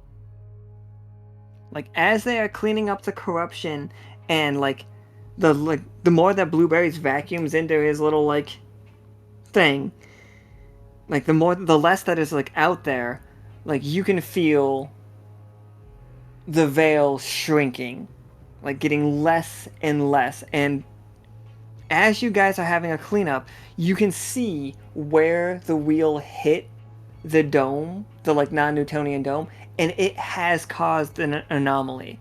It's both a fracture, a hairline fracture in the glass, but there's also a hairline anomaly up there to just be sewn shut. I think Scorn and Lore will know that eventually the dome will heal itself. It's almost a living thing.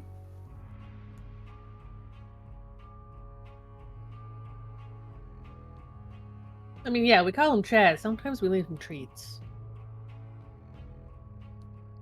You call him Chad? Chaz. The dome. Chaz. We call him Chaz. We leave him treats sometimes. Mm-hmm. We aren't actually sure if he eats them, but eventually they go away. Oh man, the day we see Chaz eat is gonna be wild.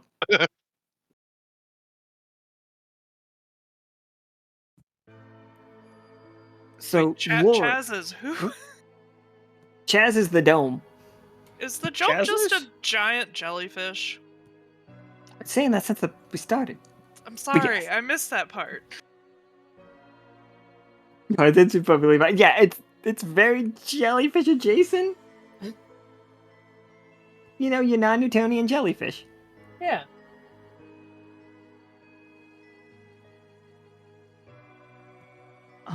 So, Blueberries has a vacuum full of corruption. Which Kay is trying to destroy. Yeah, that sounds about right. That's gonna go bad real fast at some point. We study it in the I'll immediate keep it in the moment and fridge as destroy long it. as I can, man. No. You're endangering people. We need to deal with it now. We can't put it off. When we keep putting things off, they end up turning bad. It's happened before. We need to stop letting it happen again. Yeah, we're throwing some silver in that vacuum. We did research before all this, I presume, as we were cleaning. But yes, Yeah, we're throwing silver in the vacuum. They feel like masses of flesh is the wrong word. Laura, you wouldn't want to eat this. Nothing, when you look at the corruption, you do not get the feeling of hunger. This does not go in my mouth. Right? This doesn't go there. This is the second line. We don't hug jars, and this doesn't go in my mouth. And those are the rules.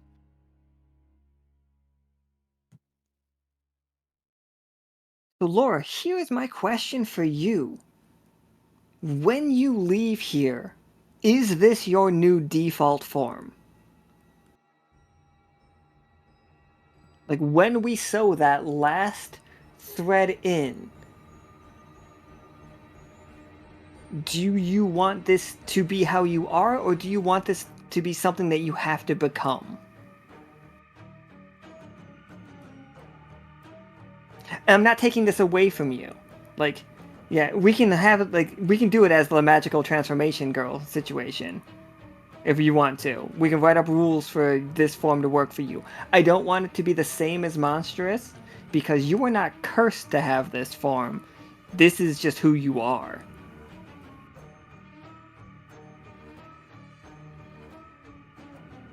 Does that sound good with you? I am... He's doing to you what he did to Katori.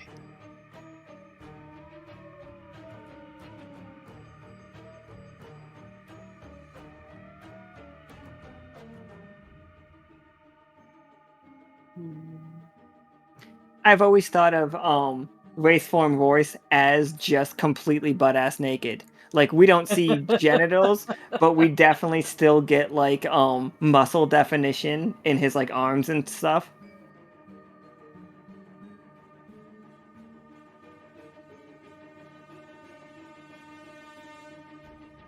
He's got that thing going on where it's just like his crotch is just such a bright glow you can't see anything there.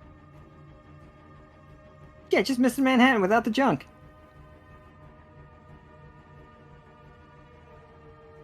Or maybe with the junk, I'm not fucking, like, I'm no prude. God, I'm torn, because, like, the magical transformation was the original plan for this, but now I'm just like, but what would Lore do?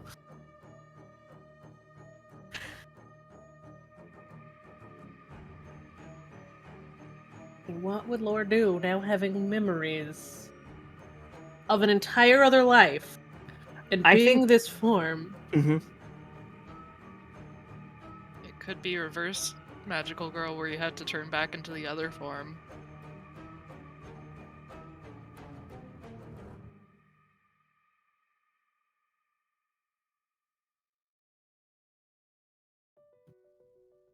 Reverse magical girl, the opposite of Royce, where Lore gets clothes when she transforms.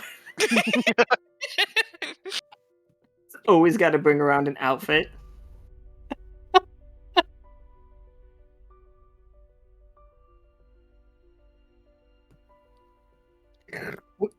Go ahead.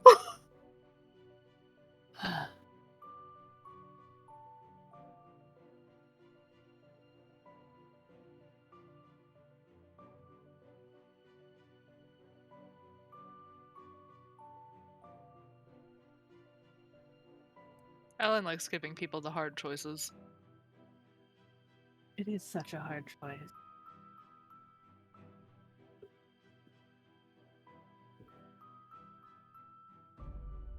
Oh, God.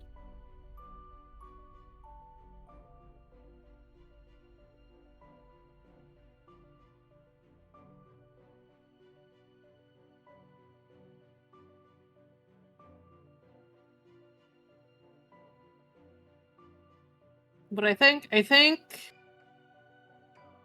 with all of the new memories and everything, Lore would choose to keep this form. Which is gonna be fun when the rest of the crew sees her, because I'm pretty sure the rest of the crew still remembers old Lore.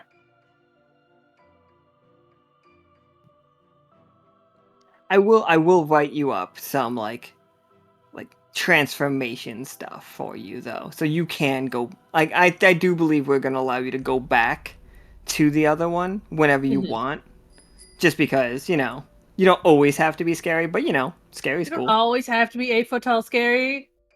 Sometimes you just normal sized, slightly scary.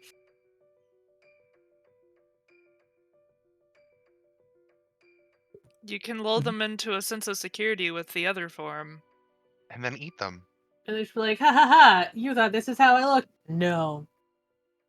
It's like, haha, tits out. Ha ha, tits out. Ah, Lure them Lure in. them in. I was like, just imagine how much more effective the smile thing is with these teeth. Because she do got that creepy nightmare smile. I do got that creepy nightmare smile. Yeah, so was it just you guys like jumping blueberries and throwing silver into the vacuum cleaner, or what? Like Yes. how? probably. Probably. The 8-foot tall lord just like grabs him so he can't get away as Kay just shoves Silver in there.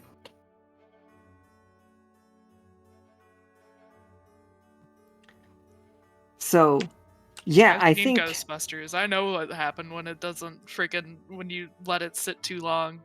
That shit gets out. like it does eventually it burns it away. Not completely.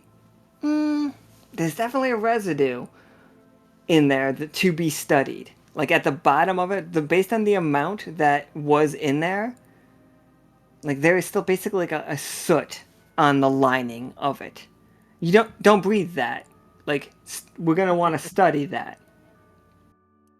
Like, Absolutely. I was like, before we even like get into the study, I'm gonna give you guys like a heads up on what you're gonna learn from that. Nice. Is the fact that even once it touches silver, even once we kill it with silver, it'll leave behind particles that will eventually start bonding with magic again and growing again. This does not permanently remove it. But it definitely decreases the problem to a less crazy size. It's slightly more manageable. Oh, for sure. It's significantly more manageable. Okay. And so yeah, also, this world, like Kay, like looking through your camera, taking pictures and stuff, you just see this world now. This is the world. Did But we need also, to stitch anything? Or did oh she yeah, once you already guys do it? stitch that hairline anomaly that's in Okay. the dome. I know you guys are gonna get to that. I don't. That's not a roll situation. But as you, who's stitching that up? Do any of you know how to do the stitching thing? I know Blueberries does, but I mean, Kay would have learned, although I'm not entirely sure if she remembers who taught her. Tobias has not done it in a very long time. Lore technically does, but like, we've talked about what her grades were like. I don't know whether or not people fully remember Katori as she was. I know we got like one memory back. oh no, she hasn't. Like that storyline has not moved further. Yeah, that's kind of what I thought. So I think Kay was taught, but doesn't really remember who from necessarily. I think she has a different memory of original Katori. So here's a funny thing. With only one person can do it, but because you're all officers, like Laura, K, Tobias, you guys would each get 2d20 at the attempt. As a senior officer, Blueberries would get 3d20, but you gotta deal with however he says he's doing it.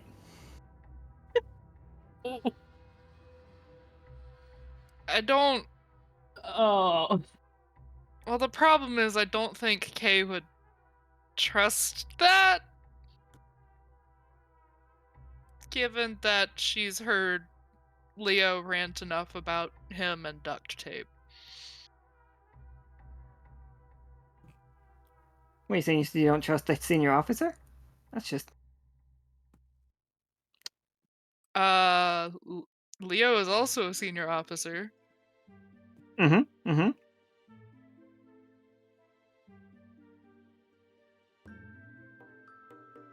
There we go. That's what we're fixing, guys.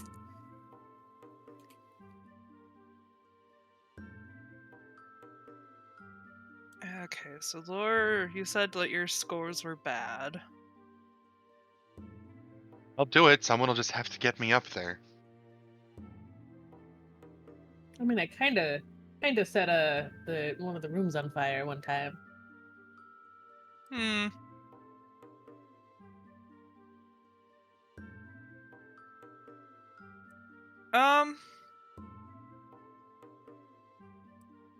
So it's pretty high up there, correct? Is It it? is. Sorry, another thing that Blueberries as like has a greater chance at success, and you might not like the way that he does it, but it does work.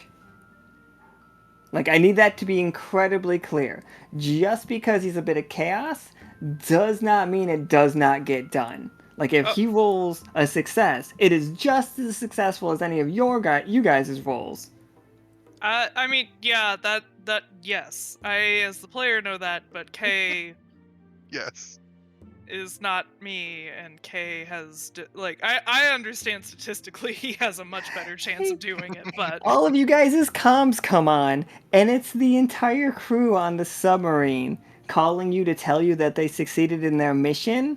But what you hear is the Starborne Melody, and every one of you becomes significantly more adventurous in the moment.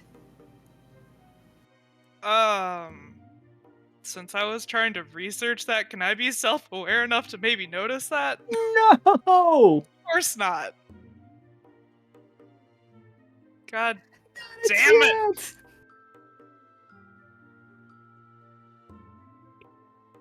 I'm starting to feel the effects of the rhino horn. All right, You- someone get me up there. First, Wait. absolutely. It's like, Wait, never mind. Alan, yeah, what's up? Tobias is gonna reach into his bag and pull out a little well, it's a little figurine of a large bird. And toss it on the ground and make this bird become an automaton and use it to fly up to the fracture and sew it to stitch it shut. Oh shit! What does the automaton look like? It Sell looks to me. like a large swan. Oh, is it a three-headed swan? We know about those. This one ironically only has one.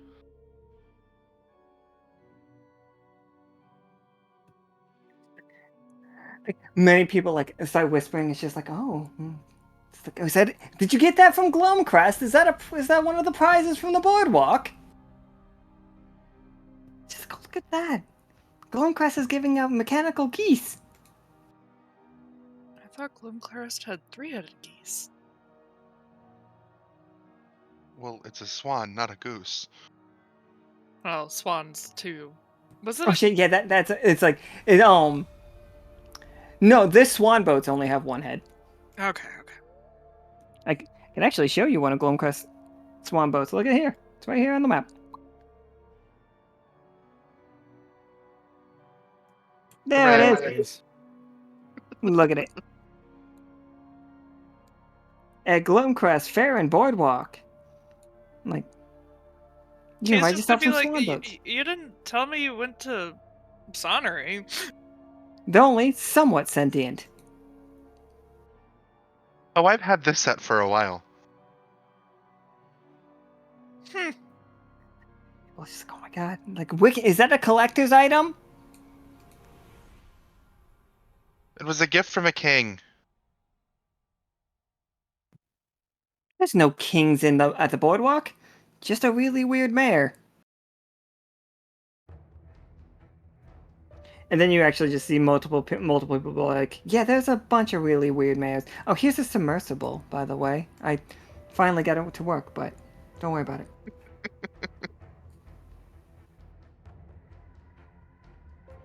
I was wondering what happened if I typed in Swan Boat. I have a lot of things named Swan Boat. Why do I feel like Swan Boat. Blueberries I like that one. doing that role was him while we distracted you going up there to put duct tape on the hole?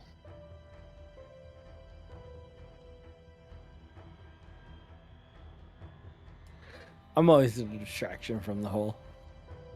Mm-hmm. All right, Tobias. Very excitedly, like, And like as the communicator is singing the song, you're gonna feel it too, like a sense of adventure to it. You see this anomaly, and like as you're like getting close to sew it up, you feel a temptation. There's something on the other side of this anomaly. There has to be. Like there is another world beyond this world, a possibility. This roll is basically to resist the urge to just jump through. I don't think it's a huge urge for Tobias. I don't think a No. failed roll does this. I only think a 1 does this. He's definitely gotten yeeted through rifts before. Did not like that. Oh, that's right.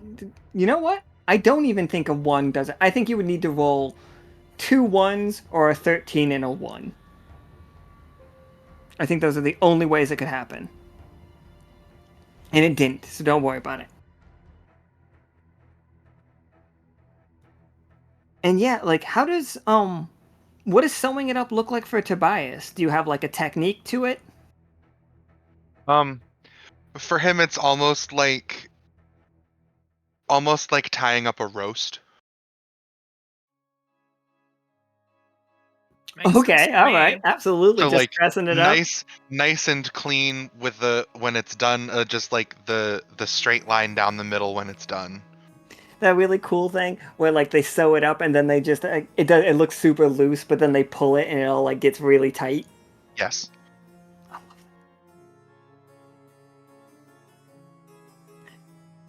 Absolutely, as that like thumps into place, you guys all feel it's like, also while you're doing it, the song keeps you focused instead of you like wanting to like wander off. You do just like the song is useful. And then we have sealed this, and the folks of Phrygian who did not see that anomaly even now, like they don't know about like what the hell was going on. Like a strange creature showed up, like they have no idea that people forgot about them because they didn't go anywhere. Like just the idea of them got corrupted. They just watched you fly up there, do something weird at the wall, and then come back for no reason. What's he doing to Chaz? Damn, is he filling up Chaz?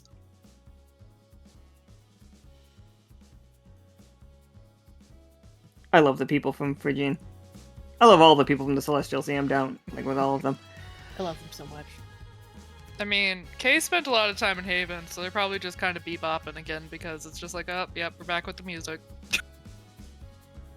So speaking of music, Phrygian rises, not out of the water, because it was never an out of the water place. Ione goes up, Dorian rises, Mixel rises, but not nearly as much.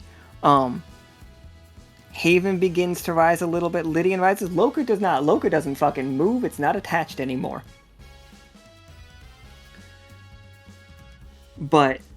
And the resonator that you guys are in and just fixed up. You guys don't have to be inside it anymore. You can be next to it. It's not going to kill you, but it is going to be loud. It starts playing the Starborne Melody all across the Celestial Sea. And you all can look up into the sky, like, into what is considered the sky in the Celestial Sea. And above the abyss, another hole opens in like a perfect circle, and directly above that you can see what us in like a normal world would consider the night sky. Like it's a completely different night sky than anything that you've seen on the Celestial Sea, except for the people who saw the null metal thing. Like it pierces the night sky and you see a satellite out there, and by satellite, natural, like it's the moon, but it looks like a 12-sided die but what if the moon was a 12-sided die? And you guys feel a resonance, and we're gonna get to a lot of it later, but there are sides opening right now. So in Alkali, like that gateway that we licked and we played with, which is a terrible way to say it, like that, you can feel side 8 very strongly if you get close to it. Like here, Loa isn't connected to, like, places are starting to connect right now all over the world. The entire echo is resonating powerfully with the song that we just put through. And I think more than anything, we just hear like on the wind, like as the backing track for this. Did you say something? It cut out for me. Oh no, I'm good. I think I just whispered adventure. Oh. Damn it, Soki. And then as you're looking up, there is one of the Capricorn people from Mixel throws a lever and the sky closes once again. The world still connected. Like the portals, once you guys find them, you'll be able to go to other sides from one side. You can fast travel real quick. Like that stuff, solid. We're gonna have to talk to Mixel about getting to space. But that is for the wrap up. So with that, we end the finale of the Starborne Melody. And everybody just fucking having a great time. Adventure is the keyword going on right now.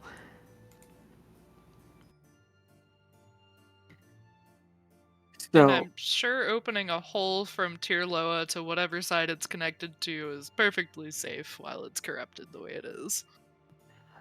just so you know, every single side is connected to another side. Good times. Let's just hope no one accidentally falls through a hole that doesn't have a radio tower on it. I wouldn't recommend any of you willingly. Yeah, it's just like, oh, trust me, they will for sure, absolutely. That is just, it's just We storyline. almost lost Akana, and she was at least near us. Akana's fine. Yes, Patagon Sept is 100% right. The kind of teleportation that you guys were playing with meant punching holes in reality. The way that the old system, the way that the system that we just got going is just going along with it, like going along with the vibe. Like getting up to a portal, it vibes with another place, walk through, you're there. No problem, no harm, no foul. Nobody gets hurt doing it. Oh wait, the theme of the next arc. How'd that get in here? Where'd this come from? Oh no! Oh, What? Oh, Lord. Tirloa is going to be seeping nastiness into whatever side it's connected to. That is adventure. We're not worrying about that right now. oh, you can worry. So, real quick, I will do a recap for. Let me do a recap for this game real fast, and then we will explain how things are about to happen. Not in the real world, not like in the game. All right, everybody. Oh no, I'm missing my center eye. Where did it go?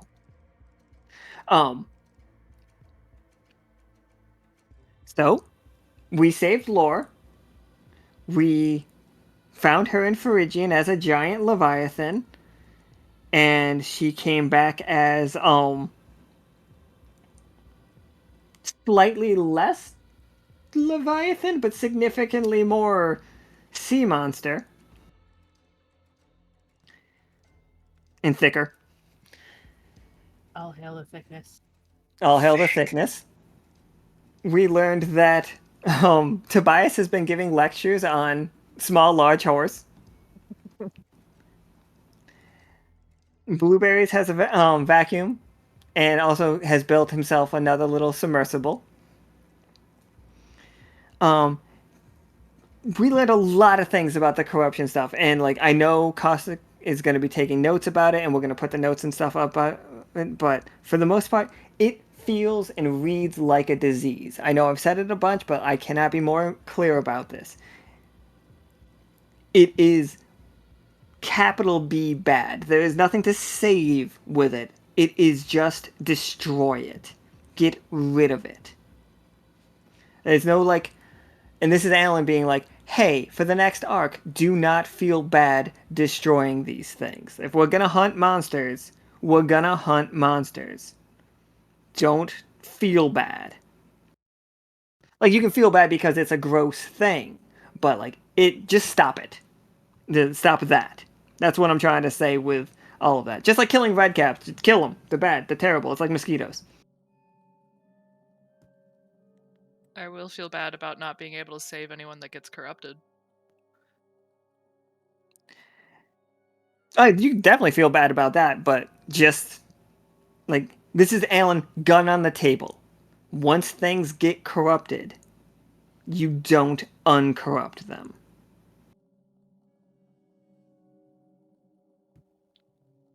It's not them anymore, you know, it comes back as a gross version of it. Alright. And with that, like zombies, exactly, like zombies. You can't turn a zombie back into a person.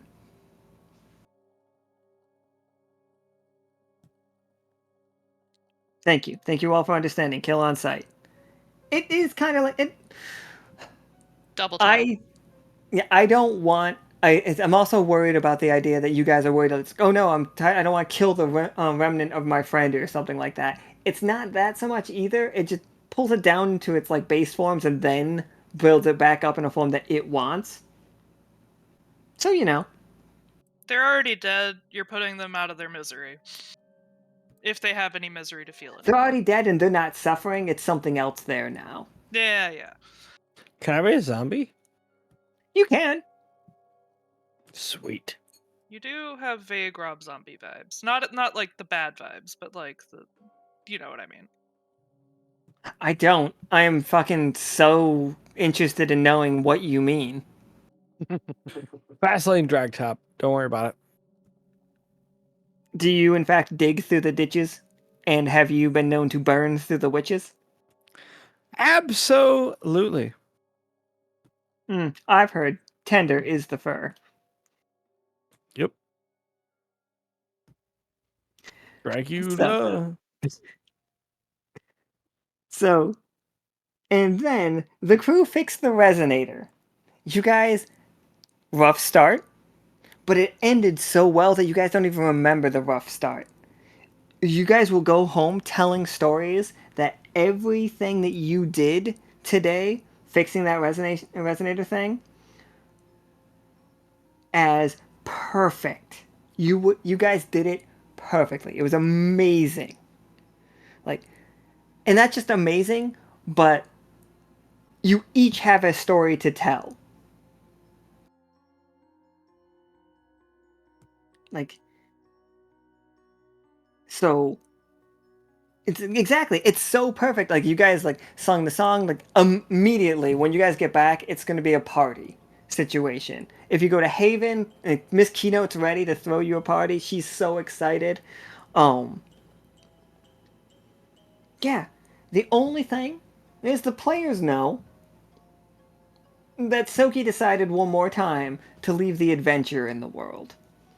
When presented with an option of calming things down, Soki didn't. Soki dialed it up again.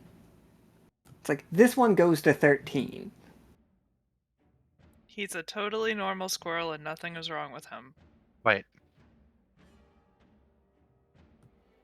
Right? And so, couple things. Now we're into like the schedule thing. Tuesday, we have an interlude game.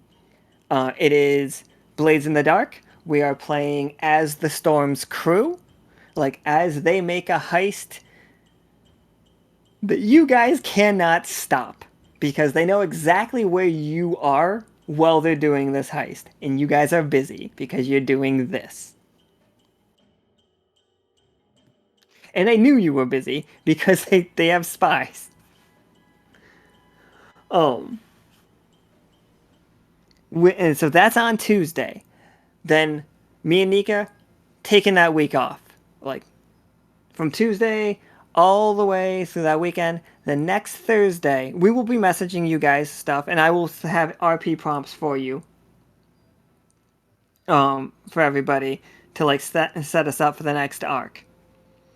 On Thursday, I don't lock me in. We will tell you guys when it is for sure. But on Thursday, I want to do a arc prep and a little Dugman as a treat.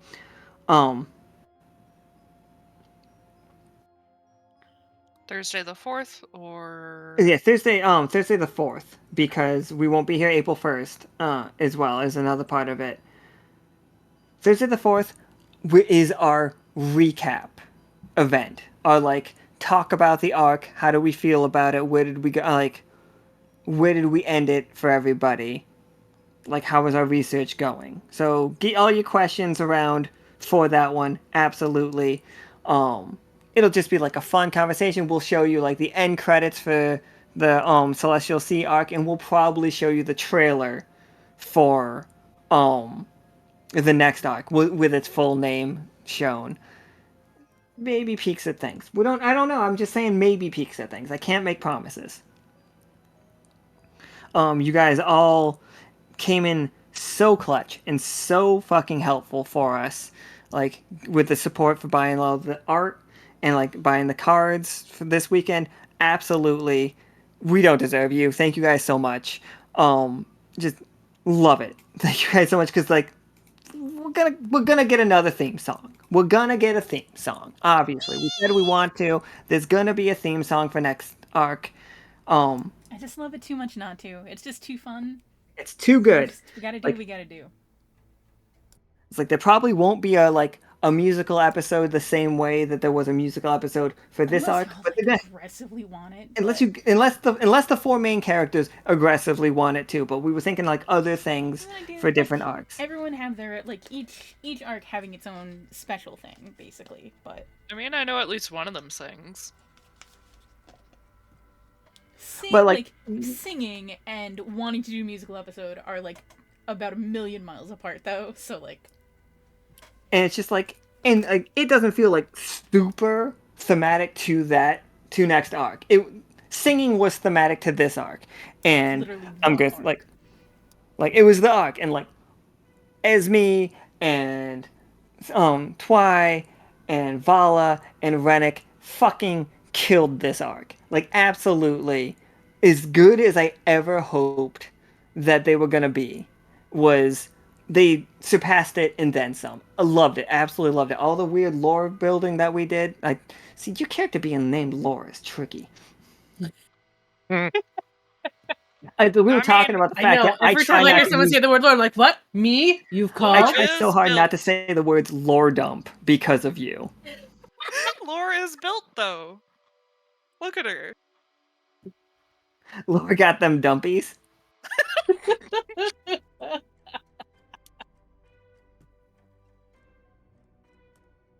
But like, you guys killed it. Like, and that, like, obviously, all of you did amazing. I love the 2-month arc thing. I think it's great, and we're gonna keep doing this, obviously, because we've set up multiple arcs this way. But you guys let us know how you like it. Like, I think this is how we move forward. I feel really satisfied with the 2-month arc system. Like, and now that we're at the end of it, like, yeah, no, I like that. I felt like it was enough time to tell the story and have everyone act in that story and have multiple chances to do things in the story. And then also be like, okay, and now that's like done. We have a neat little 30 episode package, which again is insane because that is more episodes than the entire first season had. I like that. That felt really good to me. So, as I was saying, like, so glad that it worked out. Thursday we're gonna have probably, again quoting Miana is tricky, like that situation, and then on Friday we are going to be doing a speakeasy of sort. And so show up for the setup. Like Thursday is episode 0 and Friday is not community radio yet. We will probably do that, if not next, we'll probably do it next month. Vala. I am looking forward to community radio. Also, community radio is not going to cut into anybody else's games. Like if you play in community radio, it's like being part of a speakeasy. It's not your game for the month. It's just a thing.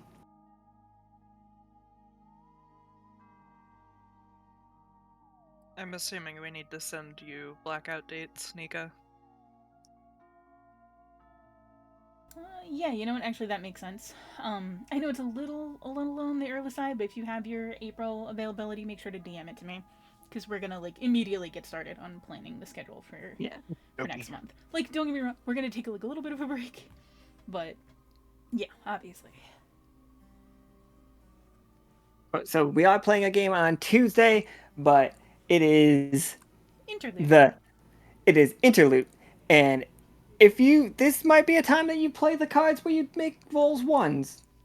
Ooh, because you guys want to be antagonistic to the Storm Crew? Because they are like, we have the Storm Crew. We have Ez playing Ibring. We have Midnight playing We Are. We have Forge playing Perish, and we have Cass playing Clear. So, heads up. Feel free to we're gonna unload. steal something. Man, with all these gates open, they could go anywhere. And they have again, the more accurate map for the freaking ley lines. Oh, they have the only accurate map. Yep. It should be a good time. I'm looking forward to that.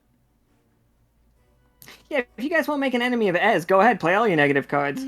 That feels smart. I'm sure she won't hold a grudge. She's better than that. It's not better than that. I've known them for fucking ever. Let me tell you, Ibring is not. Ibring a petty bitch, I'm 100% sure. Look, Ibring doesn't know we're playing the cards. Ez does. Ez probably will still hold a grudge. Like a little bit. And Ez's gonna have a little grudge. As a treat. Just as a treat. As you a know. treat. Just a little grudge, as a treat.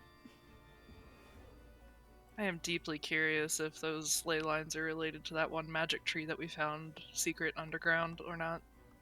That would be spoilers. Uh-huh. I'm so excited. All right, everyone. We're a little bit on the later side, but thank you guys Thank so you all much. so much. Again, Y'all are very, incredible. very much. It is like it's like a true pleasure to make games for y'all and to play with y'all. So, thank you for liking this dumb thing that we do. Thank you for being fucking badasses. All right, so now it's time to go to sleep because I'm so incredibly tired. And eat and go to the bathroom. All of the things. We're gonna go do human things.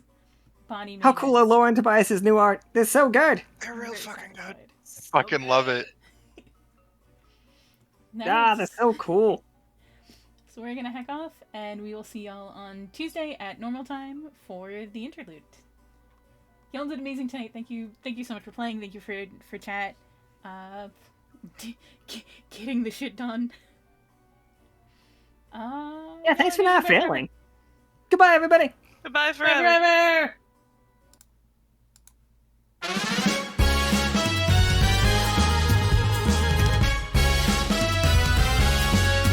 the celestial sea where stars align, Lockstitch will go where wonder lies. Its specialist crew a beacon of light will work to unravel secrets entwined.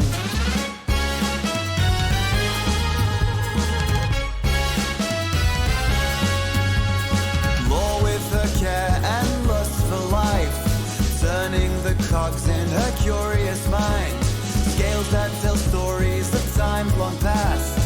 Deep in the echo, her interest is cast. Starborne Melody echoes in the deep, an ancient history. Now our secrets to keep.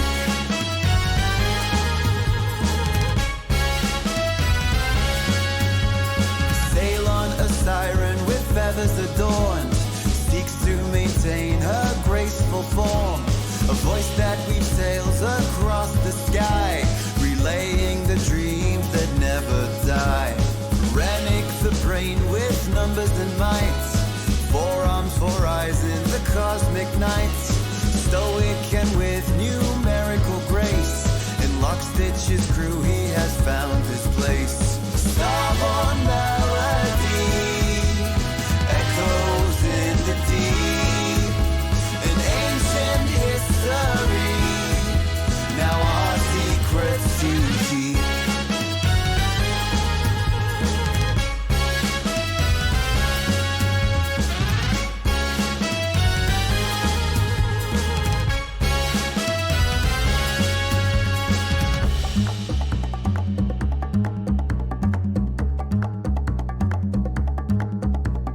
Pollux and Castor, the skillful pair, always the team with starry hair, with a bond so strong in the vast expanse, unveiling the secrets in cosmic dance. Starborne Melody echoes in the deep, an ancient history. Now our secrets to keep.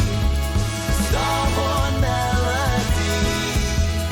echoes in the deep, an age-old mystery, and Lockstitch holds the key.